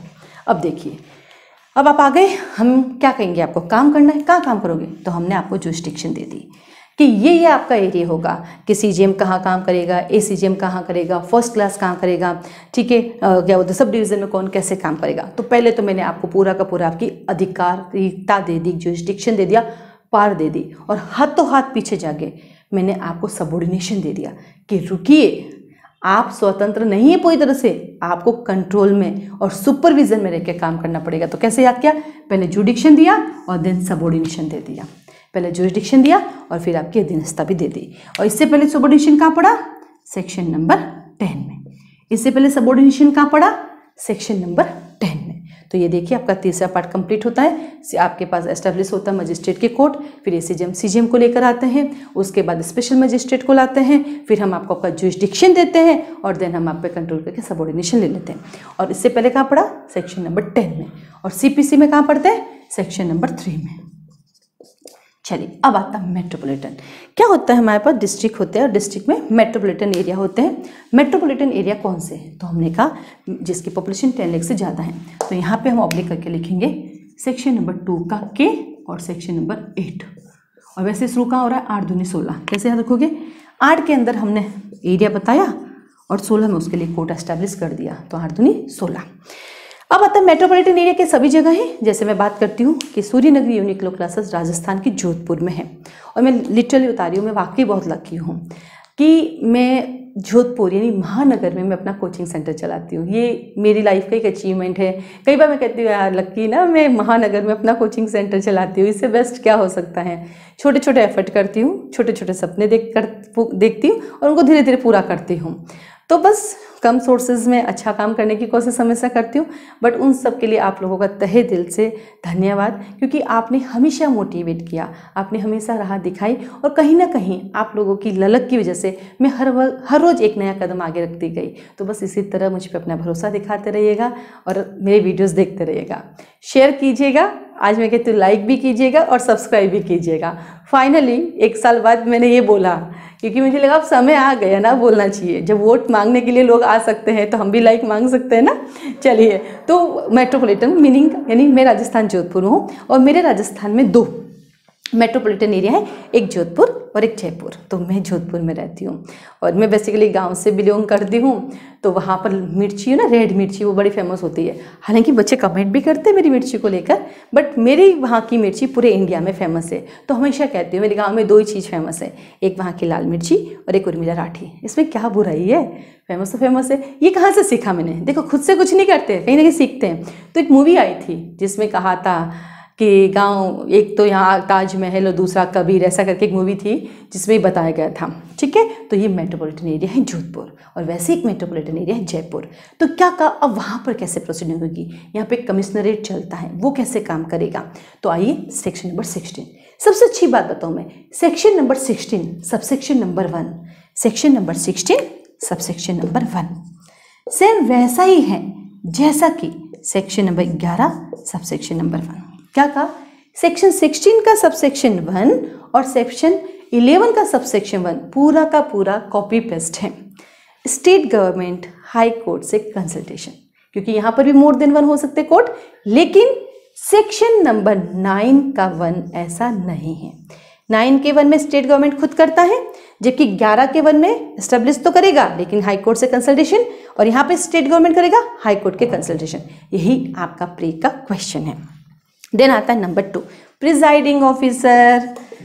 देखिए सबसेक्शन 2 इसका भी, सबसेक्शन 2 9 का 2 और 11 का 2, और तीनों ही सबसेक्शन 2 एक बात बताता है क्या, कि साहब आपका हाई कोर्ट प्रिजाइडिंग ऑफिसर की अपॉइंटमेंट करेगा। Now subsection 3 is different. Subsection 3 कहता है जुरिस्डिक्शन।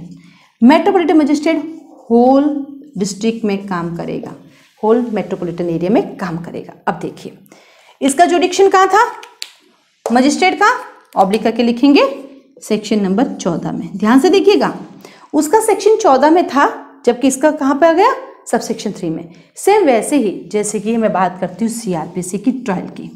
सीआरपीसी में ट्रायल दी गई 4 प्रकार की, ठीक है, सेशन, वारंट, समन, समरी। सबसे सुंदर ट्रायल ड्राफ्ट है सेशन ट्रायल। इतनी सुंदर ड्राफ्ट की गई है, अगर उसको कहानी की तरह पढ़े तो झट से याद हो जाए। फिर वारंट को भी छोटा छोटा करते गए, फिर सब सेक्शन में डाल दिया और समन को बिल्कुल छोटा कर दिया, और समरी तो बेचारी है ही नहीं, नाम की है। तो सेम वैसे ही अब धीरे धीरे यहाँ पे जो सेक्शंस थे वो कम होते जाएंगे और सब सेक्शन में समाते जाएंगे। तो उसका जो सेक्शन नंबर 14 था सबऑर्डिनेशन, वही इसका सेक्शन नंबर कहाँ गया, सेक्शन 16 के 3 में। ये सभी जगह काम करेगा, ठीक है। चलिए सेक्शन नंबर 17। अब देखिए, जब हमने क्या बिठाया, जब हमने आपकी सीजीएम और एसीजीएम को बुलाया तो अपने पास मेट्रोपॉलिटन होगा, तो कौन आ जाएगा, सीएमएम एसीएमएम। तो यहाँ पे ऑब्लिक करके क्या लिखेंगे, सेक्शन नंबर 12। अब कोर्ट में अपने पास जो मेट्रोपॉलिटन मजिस्ट्रेट है उसको बोलते हैं एमएम, फिर सीएमएम और एसीएमएम।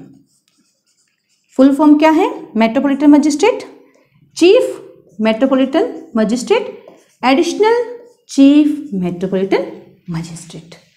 कोई दिक्कत नहीं। ये भी एसीएमएम 1 हो सकता है, 2 हो सकता है, 3 हो सकता है। ध्यान रखना कोर्ट का नाम। आप में से कई लोग वकालत करते हैं, आपको पता है, ऐसे बोलते हैं, शॉर्ट में बोलते हैं ना। और कौन करेगा ये सब, हाई कोर्ट करेगी। किसको, एमएम से आपको आगे प्रमोट करती जाएगी। तो जब आप जॉब करेंगे तो आपके प्रमोशन होते रहेंगे। पहले आप बनेंगे JM1, फिर आप फिर ACGM बनोगे।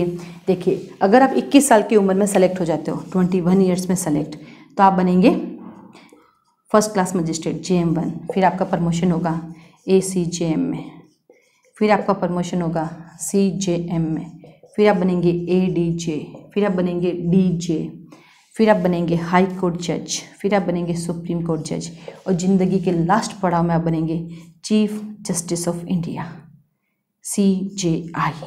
कई बच्चे फ़ोन करके पूछते हैं, मैसेज करते हैं, मैं LLB फर्स्ट ईयर में हूँ, अभी से पढ़ाई करूँ क्या, सेकेंड ईयर में हूँ, अभी से करना चाहिए था। अगर सपना देखा है और कम उम्र में बनना है तो LLB फर्स्ट ईयर से ही स्टार्ट कर देना चाहिए, समय बचेगा। देखिए बेटा, 2 तरह की चीज़ें होती हैं। एक बच्चा लॉ करने के बाद स्टार्ट करता है, तब तक उसकी ज़िंदगी में इतनी जिम्मेदारी आ जाती है कि उसको अपनी ड्यूटी को भी फॉलो करना होता है, अपनी लाइबिलिटी को भी फुलफ़िल करना होता है, पढ़ाई करनी होती है। तब यहाँ पर ओवरलैप होने लग जाता है और धीरे धीरे याद होने की क्षमता कम होती है, क्योंकि याद करने के लिए भगवान ने सबको इक्वल बनाया, पर बर्डन्स जैसे से बढ़ेगा ज़िंदगी में वैसे ही बिखराव होना स्टार्ट होगा। आप फर्स्ट ईयर में पढ़ रहे, सेकेंड ईयर में, फाइनल ईयर में, अभी घर वाले नहीं कहेंगे कमा के लाओ, आप फ्री हैं, उस समय अच्छे से प्रिपरेशन कर सकते हैं। और वैसे भी जब कोई कहता है मुझे, मैं बहुत गरीब हूँ, मैं अफोर्ड नहीं कर सकती हूँ, तो मैं भी बता दूँ, मैं भी इंडिया की वो लड़की हूँ, पढ़ो, कमाओ, कमाओ, पढ़ो। हम भी यहाँ तक पहुँचे हैं, किसी ने नहीं देखा, सफलता सबको दिखती है। यहाँ तक पहुँचने के लिए क्या स्ट्रगल किया किसी को नहीं पता होता है। तो दुनिया में कोई गरीब नहीं है। और जब हम एक जुडिशरी ऑफिसर बनने जा रहे हैं और जब हमें एक अच्छी सैलरी मिल सकती है, उसकी तैयारी कर रहे हैं, तो कहना है, एक कहावत है जो आज मैं आपको सुनाती हूँ, एक दोहा है, कहावत दोहा है, धन वाले घर में जाती कभी न जाती निर्धन घर में, धन वाले घर में जाती कभी न जाती निर्धन घर में, जल निधि में गंगा गिरती कभी न गिरती सूखे सर में।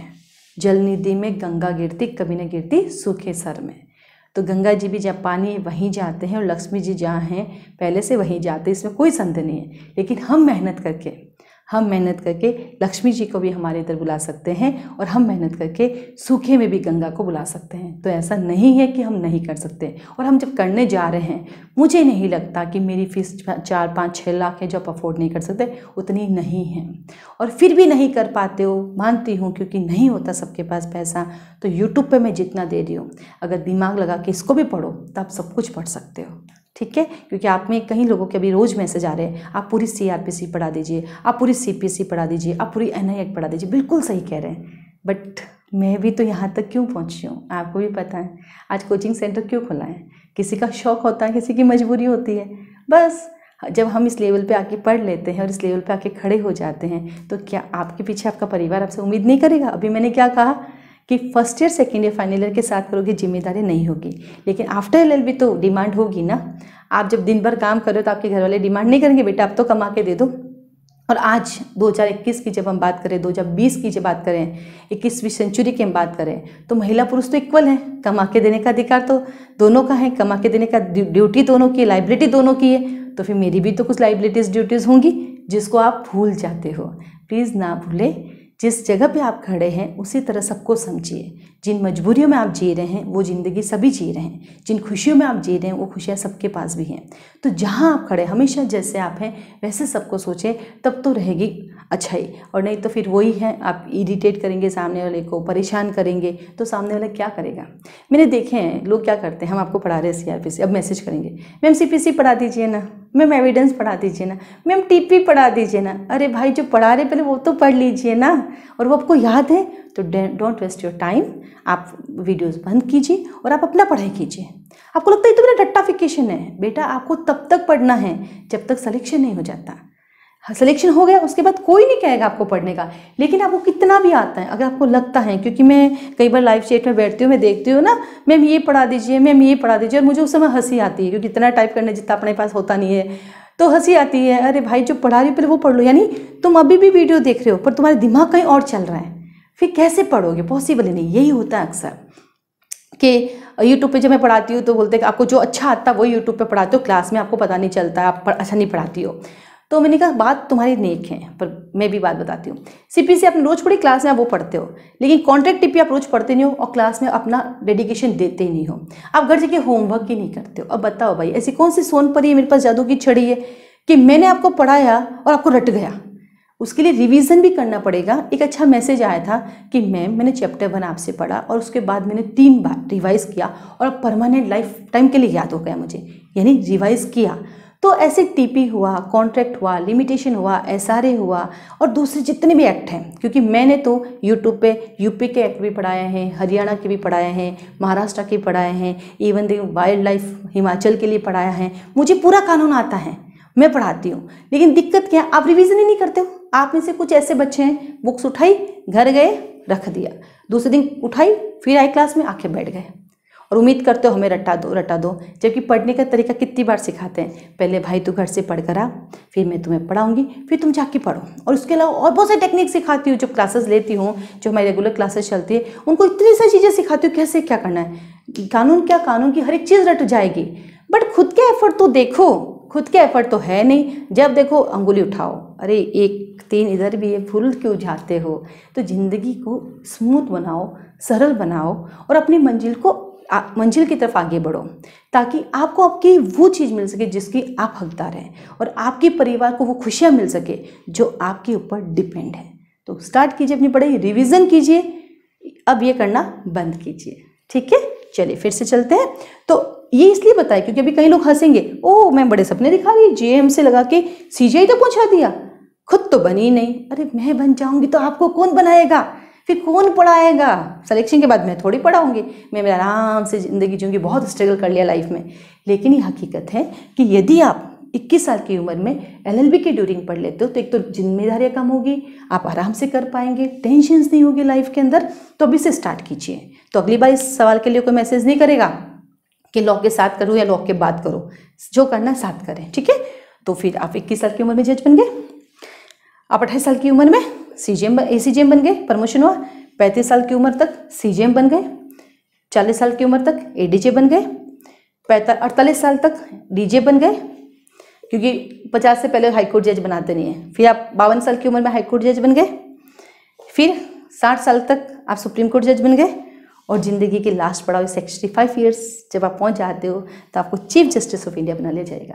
बेटा जब तक सपने देखोगे नहीं, सपने पूरे होंगे नहीं, इसलिए सपने देखना जरूरी है, क्योंकि जब सपने देखोगे तभी तो पूरे होंगे। जब जिंदगी का एम ही नहीं है आपके पास कोई, तो आप क्या करोगे। ठीक है, चलिए तो ये हो गया हमारा CMM साहब और ACMM साहब। अब चलिए वापस चलते हैं हमारे सेक्शन 18 पर। सेक्शन 18 कहता है स्पेशल में जाने से पहले मैं कई बार आपको चीज़ें सिखाती हूँ, कोई नहीं सिखाता, किसी भी यूट्यूब चैनल पे आपको ये सब चीज़ें नहीं सिखाई जाती। उसको क्या फ़र्क पड़ता है, वो अपना चैनल चला रहा है। मैं सब इसलिए सिखाती हूँ कि मुझे ये लगा एक मौका मिला ज़िंदगी में आपसे बात करने का। अगर मेरी 2 बातों से भी आपकी लाइफ बन जाती है, मैं अपनी ज़िंदगी में सफल हो जाऊँगी कि प्रभु ने मुझे ये दिया है जीवन, तो किसी के तो काम आया है। ठीक है, चलिए आता है स्पेशल। ये 18 कॉपी पेस्ट है, ये 18 कॉपी पेस्ट है सेक्शन 13 का, बट एक डिफरेंस है, बाकी पूरा कॉपी पेस्ट है। वही सेंट्रल गवर्नमेंट, स्टेट गवर्नमेंट का कोई मुद्दा मेट्रोपॉलिटन एरिया में आया, वही हाई कोर्ट से रिक्वेस्ट करेगा, हाई कोर्ट वही पब्लिक सर्वेंट को बनाएगी, और साथ ही साथ 1 ईयर के लिए होगी, जब जब जरूरत टाइम बढ़ा सकता है। तो फिर डिफरेंट क्या है, एक डिफरेंट ये है कि जब सेक्शन 13 में जो अपॉइंट होता है उसके पार क्या पार होगी, या तो फर्स्ट क्लास या सेकंड क्लास, लेकिन metropolitan always equivalent first class magistrate. तो यहाँ सेकंड क्लास का कोई लफड़ा ही नहीं है। क्या कहा कि जब मजिस्ट्रेट की कोर्ट की बात हो रही स्पेशल की अकॉर्डिंग चलेगा, और जिन एरिया में सेकंड क्लास नहीं है तो वहाँ उसके अकॉर्डिंग चलेगा जैसे ही चल रहा है। लेकिन जहाँ मेट्रोपॉलिटन है वो तो वैसे इक्विवेलेंट किसके हैं, वो तो वैसे फर्स्ट क्लास के इक्विवेलेंट है। तो यहाँ पर डिफाइन करने की जरूरत नहीं है, क्योंकि मैंने अभी क्या कहा, जब एक ही चीज़ है तो नो चॉइस, जब 2 हैं तो फिर अलग अलग बताना पड़ता है। तो सेक्शन 18 और 13 में एक ही डिफरेंस है, बाकी पूरा एज इट इज है। और डिफरेंस सेक्शन 13 में जो आपका स्पेशल मजिस्ट्रेट आएगा वो स्पेशल मजिस्ट्रेट किसके इक्विवेलेंट होगा, या तो फर्स्ट क्लास मजिस्ट्रेट की पार हेल्ड करेगा या सेकंड क्लास की, जबकि सेक्शन 18 में वो इक्विवेलेंट किसके होता है, हमेशा फर्स्ट क्लास। तो यहाँ पर अलग से सेकंड क्लास करने की आवश्यकता नहीं है। तो देखिए 16 में हम आपको लेकर आए एमएम साहब को, 17 में इनको सीएमएम और एसीएम साहब दे दिए, इनका कोर्ट लाए, फिर इनको दे दिए, फिर 18 में स्पेशल हो गया। नाउ 19 कहता है सबऑर्डिनेट। क्यों, क्योंकि जुडिक्शन यहाँ दे दिया। मैंने क्या कहा, पहले जुडिक्शन आता है फिर सबऑर्डिनेट, फिर अपन ने जुडिक्शन तो पहले दे दिया, तो बच्चा कौन हमारा सबऑर्डिनेट, कौन किसके कंट्रोल में रह के काम करेगा। ऑब्लिक करके सेक्शन नंबर 10 में भी सबऑर्डिनेट था, सेक्शन 15 में भी सबऑर्डिनेट था, और सीपीसी के सेक्शन नंबर 3 में भी सबऑर्डिनेट था। ये था हमारा सबऑर्डिनेशन। अर्थात पहले अपन ने किया जनरल 6 to 8, फिर अपन ने किया सेशन कोर्ट 9 to 10, फिर अपन ने क्या कोर्ट ऑफ मजिस्ट्रेट के कोर्ट जुडिशियल मजिस्ट्रेट 11 से 15, देन अब हमने क्या मेट्रोपॉलिटन मजिस्ट्रेट 16 से 19। अब हम करेंगे एग्जीक्यूटिव मजिस्ट्रेट। क्या करेंगे, एग्जीक्यूटिव मजिस्ट्रेट। तो आइए अब हम करते हैं एग्जीक्यूटिव मजिस्ट्रेट।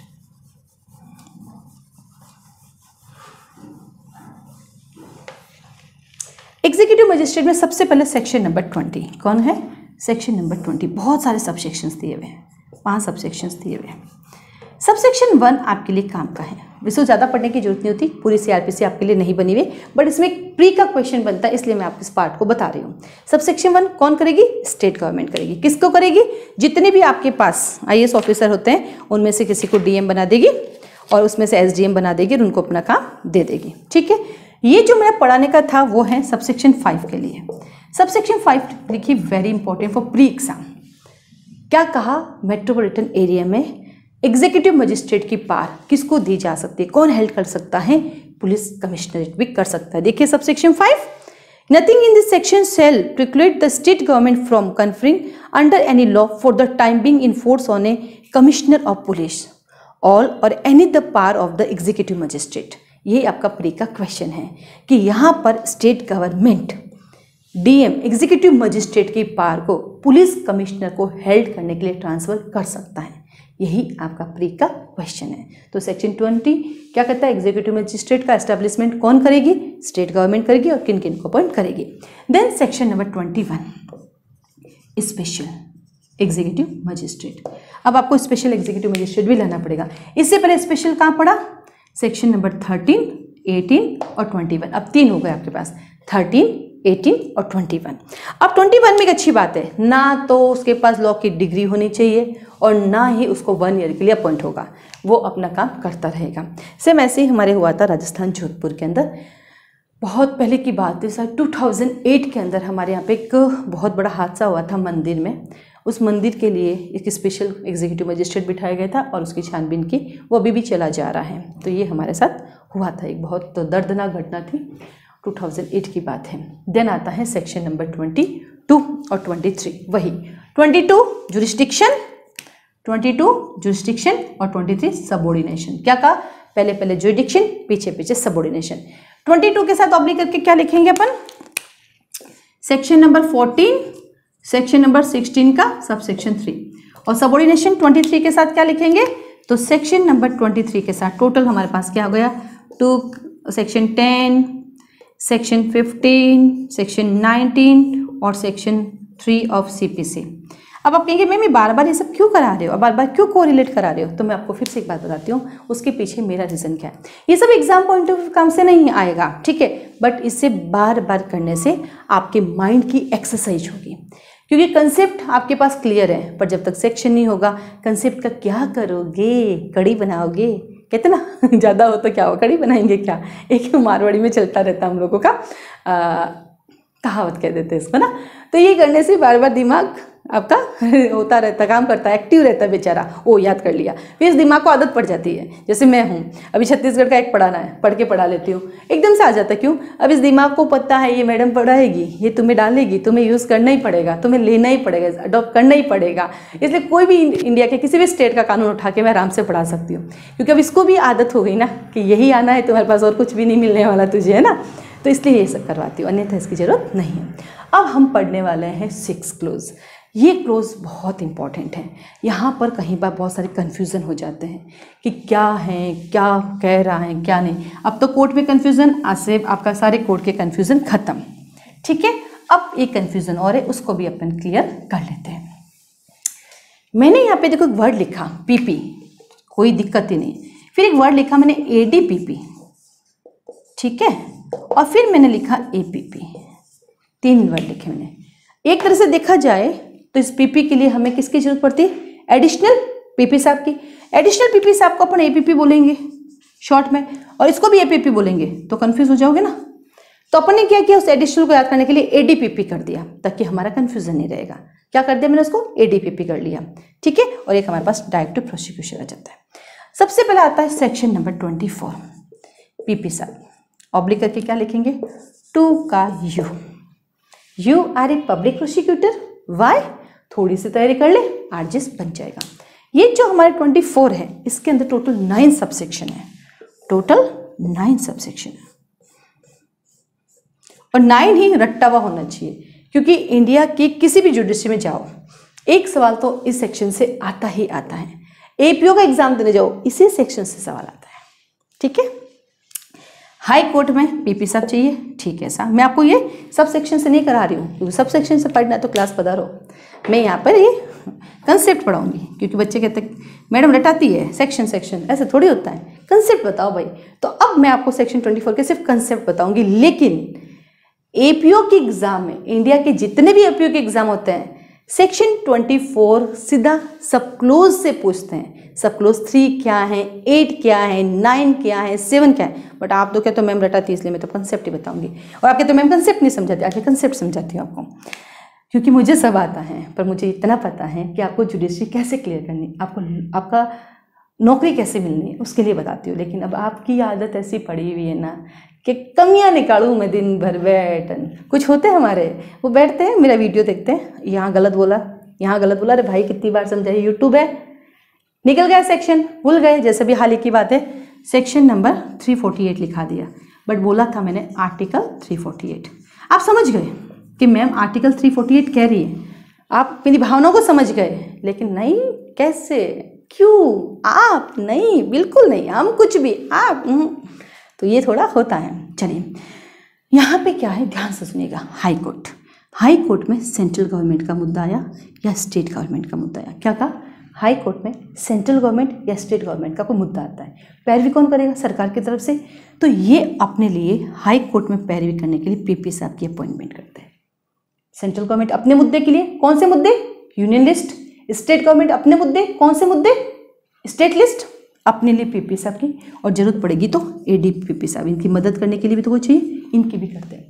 वैसे देखे तो हमारे पास आर्टिकल में हमारे पास और कौन आ जाता है काम करने के लिए, तो जो परमानेंट काम करने के लिए हमारे पास एडवोकेट जनरल भी हैं, उनकी मदद करने के लिए आ जाता है असिस्टेंट एडवोकेट जनरल भी, वो भी अपना काम करते हैं। पर यहाँ केवल क्रिमिनल मैटर को, वो तो ऑल ओवर सरकार की तरफ से काम करते हैं, केवल क्रिमिनल मैटर के लिए ये आएंगे। और सिविल मैटर के लिए कौन आता है हमारे पास, गवर्नमेंट प्लीडर। 2 का 7 याद आया, सीपीसी में कौन आता है, 2 का 7। तो यहाँ पर हाई कोर्ट और सेंट्रल गवर्नमेंट अपॉइंट करेगी पीपी और एपीपी। फिर आता है हमारे पास डीजे कोर्ट। अब डीजे कोर्ट में भी गर्ज होती है ना, यानी डीजे कोर्ट यानी सेशन कोर्ट, दोनों लिख देती हूँ। उसमें भी हाँ, सेंट्रल गवर्नमेंट का कोई मुद्दा आ गया, स्टेट गवर्नमेंट का कोई मुद्दा आ गया, तो वहाँ पर भी वो अपनी तरफ से पैरवी करने के लिए क्या करेंगे, पीपी साहब या एडीपीपी साहब की अपॉइंटमेंट करेंगे। अब सवाल आता है ये पीपी साहब और एडीपीपी साहब डिसाइड कौन करेगा। तो यहाँ पर 2 बातें थी, एक होता है पैनल और एक होता है कार्डर। पैनल जो है वो तैयार कौन करेगा? वो पैनल तैयार करेगा हमारे डीएम, कलेक्टर साहब। कौन करेगा? डिस्ट्रिक्ट मजिस्ट्रेट, हमारे डीएम साहब। किसके कंसल्टेशन से? वो सेशन कोर्ट से पूछ के करेगा कि भैया कौन से वकील हैं आपके जो इस लायक बनने लायक है, क्योंकि ये वकील साहब बनते हैं कि कोई एग्जाम की जरूरत नहीं होती है। तो वो डीएम साहब जो है वो सेशन कोर्ट से पूछेगा कि कौन कौन से वकील हैं जिनको हम इस लिस्ट में डाल सकते हैं। तो वो उसको ट्राई करेंगे, तो लिस्ट बनी हुई होनी चाहिए, उसी को लेंगे। फिर हमारे पास एक कार्डर होता है, ये कार्डर बनता है डिज़ायर पर, इस कार्डर से भी ले सकते हैं। तो जो अपन एपीपी का एग्जाम देते हैं ना, जो अब इसका नाम एपीओ हो गया, जो एपीपी का एग्जाम देते हैं उसका नाम अब एपीओ हो गया, उनको भी लिया जा सकता है यहाँ पर, उनको भी लेते हैं। बट क्या होता है कि यहाँ थोड़ा वकीलों को ज़्यादा ले लेते हैं, क्योंकि उनके पास ऑलरेडी नौकरी हो जाती है, तो सोचता भी इनको ले लेते हैं। इसके पीछे बहुत सारी मंशा होती है, जो भी है अपने नहीं जाएंगे उस पर। एक कार्डर बना हुआ होता है सेंट्रल लेवल, स्टेट लेवल पर। अब इन्होंने कहा कि पैनल और कार्डर में से पहली प्रायोरिटी कार्डर को दे देंगे, और कार्डर में नहीं हुआ तो हम पैनल से ले लेंगे कि ठीक है। अब किस किस को क्या क्या बनाया जा सकता है आप देखेंगे, तो जहाँ कार्डर लिखा है उसके बाद एक सबसेक्शन है, एक्सप्लेनेशन है, यानी सबसेक्शन 6 के एक्सप्लेनेशंस दिए गए हैं कि कौन कौन यहाँ पर माना जाएगा, वो उसको आप रीड कर लेना। देन यहाँ से 2 सवाल आते हैं डायरेक्ट, 24 का 7 और 24 का 8। 7 में कहते हैं कि साहब अगर आपको पीपी बनना है तो आपके पास 7 साल की वकालत होनी चाहिए। कितने साल की वकालत होनी चाहिए? 7 साल की। यहाँ पे पीपी बनने के लिए 7 साल की वकालत है। एक हम पढ़ते हैं आर्टिकल 233, वहाँ पर भी कहते हैं अगर 7 साल की आपने वकालत कर ली तो हम आपको क्या करेंगे? डायरेक्ट डीजे बना लेंगे, डायरेक्ट डिस्ट्रिक्ट जज बना लेंगे। आर्टिकल पढ़ना 233, वहाँ कहते हैं 7 साल की वकालत कर लेते हो तो हम आपको डायरेक्ट डीजे साहब बना लेंगे। तो बढ़िया यार, डीजे बन जाते हैं, क्या यहाँ पीपी बनने की जरूरत है? बट वहाँ पे बड़ी अप्रोच चाहिए होती है आप लोगों की, ठीक है। चलिए, तो क्या कहा कि सबसेक्शन 7 साल की वकालत के लिए एक्सपीरियंस है। अब देखिए 28 क्या है? Special public prosecutor. अब इसकी जरूरत क्यों पड़ गई? स्पेशल पब्लिक प्रोसिक्यूटर की क्यों जरूरत पड़ गई भाई? पड़ेगी ना, क्यों नहीं पड़ेगी? सेक्शन नंबर 13 और सेक्शन नंबर 18, जब आपने स्पेशल कोर्ट बिठा दिया तो फिर उनकी पैरवी करने के लिए क्या स्पेशल पीपी साहब नहीं चाहिए? क्या आपको चाहिए ना? तो इस 2, 8, 13 और 18 के लिए बिठा दिया। अब इनके लिए एक्सपीरियंस कितना होना चाहिए? 10 ईयर्स की वकालत का। तो 7 के अंदर 7 साल, कैसे याद करोगे? 7 के अंदर तो 7 साल है और इसके साथ 10 साल है, इसके साथ 10 साल है। अब ये तो स्पेशल मजिस्ट्रेट हो गए। अब एक और नई चीज़ आई हमारे सामने, ये आया स्पेशल एक्ट, याद आया? स्पेशल लॉ कहाँ से बनते हैं? IPC section number 41। क्या कहा? इन सब के साथ एक नई चीज़ हमें एकदम क्लिक आई कि ले ये आ गया, इसमें तो 10 साल की मांग रहे हैं एक्सपीरियंस। कितने साल का? 10 साल का। लेकिन आपने पोक्सो पढ़ा, आपने SC/ST एक्ट पढ़ा, आपने NDPS पढ़ा, पर वहाँ तो स्पेशल के लिए 7 साल ही है। क्या कहा कि 24 के सबसेक्शन 8, 24 का सबसेक्शन 8, ओम नमः शिवाय, 24 का सबसेक्शन 8 और POCSO act, NDPS act, SC/ST act, वहाँ पर भी स्पेशल कोर्ट होता है और वहाँ पर स्पेशल पब्लिक प्रोसिक्यूटर होता है, पर वहाँ पे तो 7 साल ही है, 7 ईयर्स ही है, और यहाँ पर 10 ईयर्स है। ऐसा क्यों? वहाँ 7 है और यहाँ 10 है, ऐसा क्यों? तो यहाँ पर जो 24 का 8 है वो किसके लिए है? वो सिर्फ पर्टिकुलर काम के लिए, सेक्शन 13 और 18 के लिए, और ये तो पूरा काम देख रहे हैं। तो ये तो वैसे ही हुआ, session court equivalent special court, special court equivalent session court, और हमारे यहाँ सेशन कोर्ट के लिए कितनी है? 24 के सबसेक्शन 7 में 7 ईयर्स, ये याद रखना है। तो ये 24 का 7 इक्विवेलेंट पोक्सो एक्ट, NDPS और SC/ST, ठीक है। और जो ये है ये for the purpose of that section 13-18 के लिए। तो याद रखना कि जब CRPC में स्पेशल की जरूरत होती है तो उसके लिए 10 साल है, लेकिन जो हमारे स्पेशल लॉ बने हुए हैं वो special law equivalent session court होते हैं। याद रखना, स्पेशल कोर्ट इन NDPS, पोक्सो, SC/ST ये सेशन कोर्ट के इक्विवेलेंट होते हैं, क्योंकि इनकी सबकी स्पेशल कोर्ट की अपील हाई कोर्ट में ही होती है और सेशन कोर्ट की अपील भी हाई कोर्ट में ही होती है, ठीक है। तो यहाँ पर उन दोनों में डिफरेंस बताना चाहिए। और सबसेक्शन 9 कहता है वैसे तो क्रिमिनल मुद्दों में प्रोसिक्यूशन की तरफ से पीपी साहब आते हैं, लेकिन विक्टिम चाहे तो अपने लिए प्राइवेट एडवोकेट भी अपॉइंट कर सकती हैं। और साथ ही जब आप पीपी साहब बन जाते हैं तो भी आप एडवोकेट ही माने जाएंगे। इसके पीछे क्यों? क्योंकि एडीजे का एग्जाम देने के लिए आपके पास 7 साल की वकालत होनी चाहिए। बट पीपी साहब बन जाते हैं, आप बेनिफिशियरी को काम करते हैं तो सनद आपकी कैंसिल होती है, तो फिर आप वकील साहब कैसे काउंट होंगे? तो बोला नहीं, आप वकील साहब ही काउंट किए जाएंगे ताकि आप एडीजे का एग्जाम दे सकें। इसके लिए केस बना हुआ है। देन आता है सेक्शन नंबर 25। अब मेरा आपके पास एक क्वेश्चन आता है। क्या कहा? एक क्वेश्चन आता है कि क्या सेंट्रल गवर्नमेंट और स्टेट गवर्नमेंट मजिस्ट्रेट के कोर्ट के लिए भी, क्या सेंट्रल गवर्नमेंट और स्टेट गवर्नमेंट मजिस्ट्रेट के कोर्ट के लिए भी अपने वकील अपॉइंट करेगी? तो बोला यस। तो देखो, जब हाई कोर्ट के लिए करती हैं तो किसको लाती है? पीपी साहब को और एडी पीपी साहब को, ठीक है। जब सेशन कोर्ट के लिए इनको वकील चाहिए तो पीपी साहब और एडी पीपी साहब आते हैं किसकी तरफ से? सरकार की तरफ से। सरकार, central government, state government. Now section 25 क्या कहता है? सेक्शन 25, सेक्शन 25 के अंदर मजिस्ट्रेट का कोर्ट होता है। सब सेक्शन 1(1)(a) मजिस्ट्रेट का कोर्ट है। स्टेट गवर्नमेंट अपने मैटर के लिए एपीपी साहब की अपॉइंटमेंट करेगा और सेंट्रल गवर्नमेंट भी अपने लिए एपीपी साहब की अपॉइंटमेंट करेगा। इसका मतलब क्या हुआ कि मजिस्ट्रेट के कोर्ट में जब भी सेंट्रल गवर्नमेंट और या स्टेट गवर्नमेंट का मैटर चलेगा तो वहाँ पर सरकार की तरफ से कौन आएगा? वहाँ पर सरकार की तरफ से एपीपी साहब आएंगे। तो क्लियर? हाई कोर्ट और सेशन कोर्ट में तो पीपी और एडीपीपी आते हैं और मजिस्ट्रेट को कोर्ट में पीपी साहब आएंगे। अब यहाँ एक बहुत अच्छा क्वेश्चन बनता है कि क्या किसी पुलिस वाले को, सबसेक्शन 2 कहते हैं कि क्या कोई पुलिस ऑफिसर जो हैं वो एपीपी बन सकता है? एक लाइन में नो। क्या कहा? अगर प्री का क्वेश्चन आता है तो नो, बट सबसेक्शन 3 कहता है कि रुकिए, हर जगह एक्सेप्शन होते हैं। मेरे यहाँ पर भी एक्सेप्शंस हैं। जो फालतू बातें करने वाले हैं वो 1-2 हैं, लेकिन मुझे सपोर्ट करने वाले ना कि बुराई हैं पर अच्छायाँ भी हैं। मेरे पास भी एक्सेप्शन है कि मेरे पास बहुत सारे अच्छे लोग हैं, क्योंकि बुरे लोग ज़्यादा होते हैं ज़िंदगी में, पर मेरे पास एक्सेप्शन है, अच्छे लोग भी मेरे पास बहुत है। वो सब आप हैं, क्योंकि आप हैं तभी तो मैं हूँ। यदि आप नहीं होते तो क्या इतनी हिम्मत पड़ती कि यहाँ आके खड़ी होती? तो मैं आप लोगों की ज़िंदगी भर शुक्रगुजार रहूँगी। इसके लिए तो शब्द भी कम पड़ जाते हैं, लेकिन कोई गलती हो जाए, कोई मेरी बात छुप जाए तो रियली सॉरी। अपनी छोटी बहन, बड़ी बहन, अगर कोई बहुत बड़े लोग देख रहे हैं तो अपनी बेटी समझकर माफ़ कर देना, ठीक है। लगता है कभी तो बोल देते हैं, अच्छा लगता है कि अगर मेरी बात से किसी का लाइफ बन जाता तो गुड, इससे बेस्ट क्या हो सकता है, ठीक है। छोटा सा जीवन है, अच्छा कुछ करने की कोशिश रोज़ करती हूँ, बट हाँ कई बार मेरी बातें हर्ट हो जाती है तो उसके लिए रियली सॉरी ना। चलिए तो वापस इसी की तरफ आते हैं। तो ये पुलिस वाले की बात करते हैं तो एक शब्द में ना है, बट एक्सेप्शन सभी जगह है। वो एक्सेप्शन यहाँ पर आते हैं हमारे पास। और क्या कहता है कि डीएम, पहली बात तो करेगा कौन? डीएम करेगा। किसको करेगा? पुलिस वाले को। किस पुलिस वाले को? जो इंस्पेक्टर की रैंक से नीचे का ना हो। पहला सवाल क्या है? जो इंस्पेक्टर की रैंक से नीचे का ना हो, हम उसको करेंगे not below the rank of inspector, अर्थात इंस्पेक्टर या उससे ऊपर का हो सकता है। और सेकंड, जिसने उसी मैटर में इन्वेस्टिगेशन नहीं किया हो, जिसने उसी मैटर में इन्वेस्टिगेशन नहीं किया हो, तो उनको भी हम पीपी के रूप में अपॉइंट कर सकते हैं। क्या कर सकते हैं? पीपी के रूप में अपॉइंट कर सकते हैं। तो ये था सेक्शन 25। तो 24 और 25। Now 25A।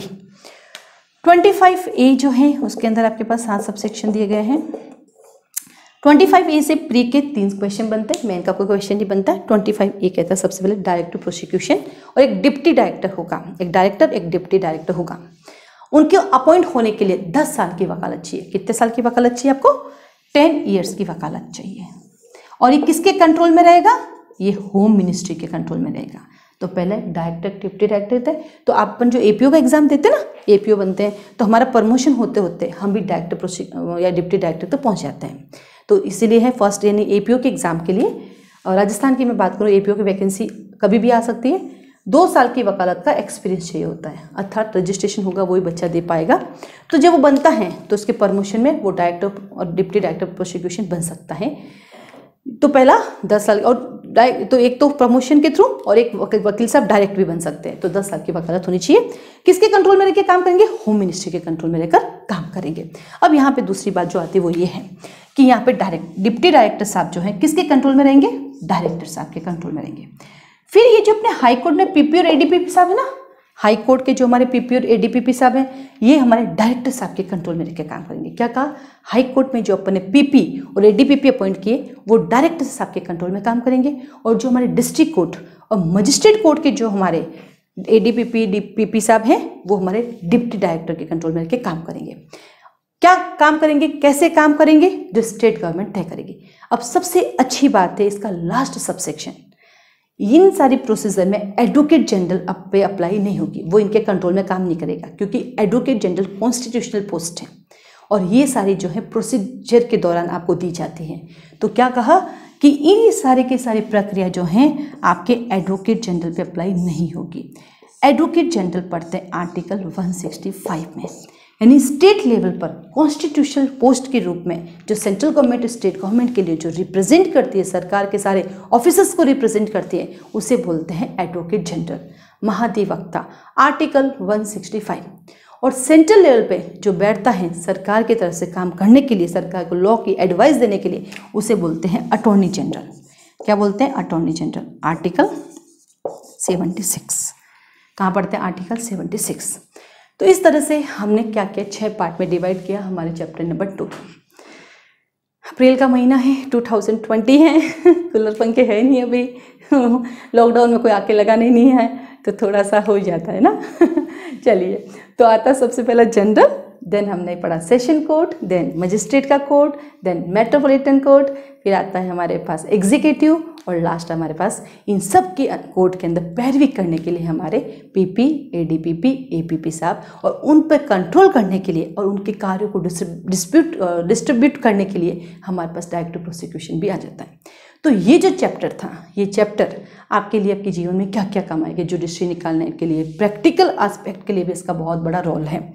और ये जब क्लियर हो जाता है तो आगे के चैप्टर समझना भी ईजी हो जाता है। अब आता है आपका अगला सवाल, मैम पूरी सीआरपीसी पढ़ा दीजिए ना। यस, तैयार हैं पूरी सीआरपीसी के लिए, क्लास ज्वाइन करें। जैसे कि बताया, सूर्य नगरी unique law classes is SULC online classes चला रही हैं, आप वो ज्वाइन कर सकते हैं। बट हमारी ऑनलाइन लाइव क्लासेस चलती है, उसके लिए आपके पास एक स्ट्रॉन्ग नेटवर्क होना ज़रूरी है। यदि वो नहीं होगा, नेटवर्क बीच बीच में ब्रीच होगा, तो दिक्कत हो सकती है। तो फिर सेकंड ऑप्शन क्या, आप जोधपुर आके ज्वाइन कर सकते हैं। पर आप कहेंगे मैम अभी तो लॉकडाउन चल रहा है, जोधपुर आना पॉसिबल नहीं है, तो अभी आप ऑनलाइन क्लास में आपको लगता है टाइम वेस्ट ना करें, तो आप लाइव क्लासेस ज्वाइन कर सकते हैं। और देन जैसे ये सब शांत हो जाएगा तो आप क्लास में रेगुलर भी आकर बैठ सकते हैं। ठीक है, टेस्ट सीरीज भी अवेलेबल हैं, आप वो भी ज्वाइन कर सकते हैं। हमने एक नया काम किया है, टेस्ट सीरीज के साथ एक स्ट्रैटेजी प्लान भी देते हैं, इंपॉर्टेंट सेक्शंस भी देते हैं। हालांकि बहुत सारे साइट पे आपको इंपॉर्टेंट सेक्शंस मिलेंगे, अब करे क्या, हर कोई देगा, तो वो एक वे होगा, हर दिन का आपके पास एक प्लान होगा, आपको आज के दिन क्या करना है, कैसे करना है, उसका फॉलोअप होगा। आप वो भी ज्वाइन कर सकते हैं, क्योंकि बहुत बड़ा अमाउंट अफोर्ड नहीं कर सकते, तो टेस्ट सीरीज में छोटा अमाउंट है वो दे सकते हैं। लेकिन हाँ, जब आप जुड़ जाते हैं तो उसके बाद हमारे एक मोटिवेशन ऑडियोज़ भी चलते रहते हैं, वो भी आपको मिलता रहता है। वो ऑडियो इसलिए रिक्वायरमेंट है, पढ़ना तो आपको ही है, बट समय समय पर आपको पुश करने वाला चाहिए, क्योंकि जब आप ये वीडियो देखते हैं तो आप में एक डेडिकेशन है, तो आज से मैं पढ़ूंगी, 4 दिन बाद मेरा कोई वीडियो नहीं आया तो आप ढीले पड़ जाते हैं। या किसी का इंटरव्यू सुनते हैं तो आप सोचे मैं पढ़ना शुरू करूंगी, उस इंटरव्यू का असर 2-3 घंटे रहता है, फिर खत्म हो जाता है, फिर भूल जाते हैं। तो इस बार बार इस चीज़ को आपको कोई ना कोई चाहिए जो आपको धक्का दे के पढ़ा सके, वो चीज़ें भी अवेलेबल हैं। तो बस लग जाइए अपनी पढ़ाई में, अपना समय व्यर्थ न कीजिए। और साथ ही साथ वही है कि आप हमारी क्लासेस को ज्वाइन कर सकते हैं। क्लासेस में क्या फ़ीस रहेगी, कैसे होगा, तो उसके लिए आप हमें कॉल कर सकते हैं। आप में से कई बार स्टूडेंट कहते हैं मैम नंबर मैसेज कर दीजिए, तो बहुत बार मैंने नंबर दिए हैं लेकिन फिर भी नहीं मिलता है, गूगल सर्च कर सकते हैं, और बाकी आप इस नंबर पे कॉल कर सकते हैं 9950574460। और नीचे कमेंट में भी वैसे ये नंबर लिखे हुए होते हैं, ये आप सबको पता है, पर फिर भी आप भूल जाते, कोई दिक्कत नहीं है। एट द टाइम सूर्य नगरी यूनिक क्लासेस इंडिया के हर स्टेट के लिए, एवरी स्टेट के लिए क्लासेस चलाती है। हर स्टेट की हमने अलग फ़ी रखी है। आप चाहे तो एक साथ पूरा इंडिया का फ़ीस दे सकते हैं, बट वो थोड़ा कॉस्टली हो जाता है। जिस स्टेट को चुनना है उसी की फ़ीस दो, वो आपके लिए थोड़ा इजी पड़ जाएगा। वो करना तो फोकस एक को ही है, तो यहाँ पे हर स्टेट की प्रिपरेशन होती है। इवन दो स्टेट के जो उसके खुद के लोकल एक्ट्स हैं, या हर स्टेट में अगर कुछ डिफरेंट एक्ट है, वो भी पढ़ाए जाते हैं। उसकी भी प्रिपरेशन होती है, उसके भी टेस्ट लिए जाते हैं। ऐसा नहीं है कि उसको नहीं पढ़ाएंगे, वो भी पढ़ाते हैं। हाँ, फिर से मैं कहूँगी कि ये सिर्फ लॉ इंस्टीट्यूट है, यहाँ पर जीके जीएस नहीं पढ़ाते हैं। बट एग्जाम्पल बिहार वाला मुझसे जुड़ा है, या यूपी वाला जुड़ा है, या दिल्ली वाला जुड़ा है, वो अपने लेवल पे जीके पढ़ता ही पढ़ता है, बट हम उसमें जीके में हेल्प करते रहते हैं, पेपर देते रहते हैं। और मुझे पूरी उम्मीद है जल्द ही मैं जीके पढ़ाना भी स्टार्ट कर दूँगी, क्योंकि मैं ये मानती हूँ कि जब आप एग्ज़ाम देने जाते हो और आपके अकेले के पास हिंदी ग्रामर का नॉलेज होना चाहिए, इंग्लिश ग्रामर का नॉलेज होना चाहिए, जीके जीएस का नॉलेज होना चाहिए, लॉ का नॉलेज होना चाहिए, तभी आप क्लियर करेंगे। तो पढ़ाने वाले में भी वो सब चीज़ होनी चाहिए, ताकि आपके पास फिर डेडिकेशन आएगा। अगर अकेला बंदा इतना पढ़ा सकता है तो मैं अकेला पढ़ क्यों नहीं सकता। जैसे मैं हिंदी ग्रामर भी पढ़ाती हूँ और मैं इंग्लिश ग्रामर भी पढ़ाती हूँ। तो जैसे हम बात करते हैं डिटर्मिनर की, तो वहाँ पे आपको याद करना होता है कि कब ये सिंगुलर के साथ आएगा, कब ये प्लूरल के साथ आएगा, कब ये काउंटेबल, कब नॉन काउंटेबल के साथ आएगा। तो मैं इसको भी याद कराती हूँ, क्योंकि हिंदी मीडियम वालों के साथ एक प्रॉब्लम हो जाती है। टीचर आया, एक्सपर्ट आया, पढ़ा के चला गया, अरे यार उसने याद समझाया तो याद तो कराया ही नहीं, बचपन से तो यही कर रहे हैं, हम समझ ही रहे हैं, पर किसी ने याद ही नहीं कराया।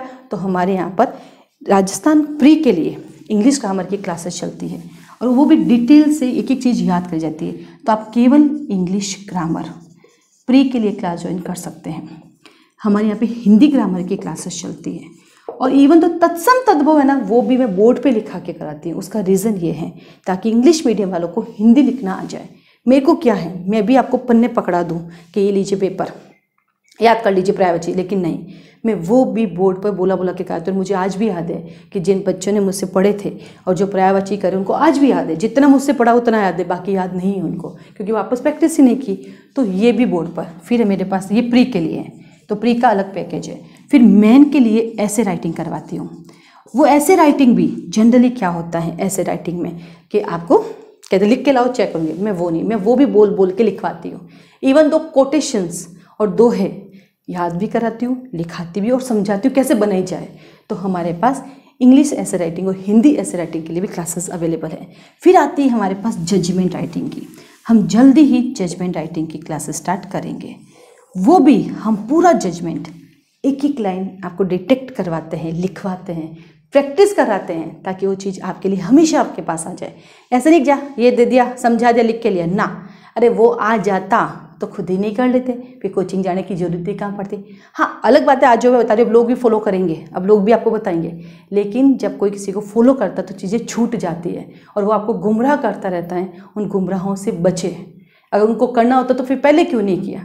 ये सब देखने के बाद देखिए मैं कि ऐसा क्यों होता है कि मैंने बताने के बाद कोई और स्टार्ट कर रहा है, तो वो चीज़ें कमियाँ देगा, फीस कम लेगा आपसे, पर वो चीज़ें पूरी फिर ज़िंदगी में नहीं मिलेगी। और घर वाले आपको एक ही बार और एक ही बार फीस देंगे, बार बार एक ही बार टाइम देंगे और एक ही बार फीस देंगे, बार बार नहीं। तो इन चीज़ों से बचे जो लोग आपको फालतू बताते हैं, क्योंकि ये चीज़ें हम बहुत सालों से कर रहे हैं, यानी 4 साल हो गए कंटिन्यू कर रहे हैं। मैं आज नहीं कह रही, मैं पुरानी वीडियोज़ देखिएगा। जजमेंट राइटिंग के लिए मैंने पूरा बोर्ड पे बहुत अच्छे से आपको बताया कैसे हम लिखवाते हैं ऐसे राइटिंग। इवन तो मैंने आपको कोटेशंस भी लिखा के, दोहे लिख के दिखाए कि कैसे कराते हैं, आज भी ये फॉलो होता है। पूरा लिखाते इसलिए हैं एक एक लाइन, ताकि उसकी प्रैक्टिस में आ जाए, बाकी तो करेगा नहीं ना रोज। तो ये भी हमारी स्टार्ट हो रही है जजमेंट राइटिंग भी।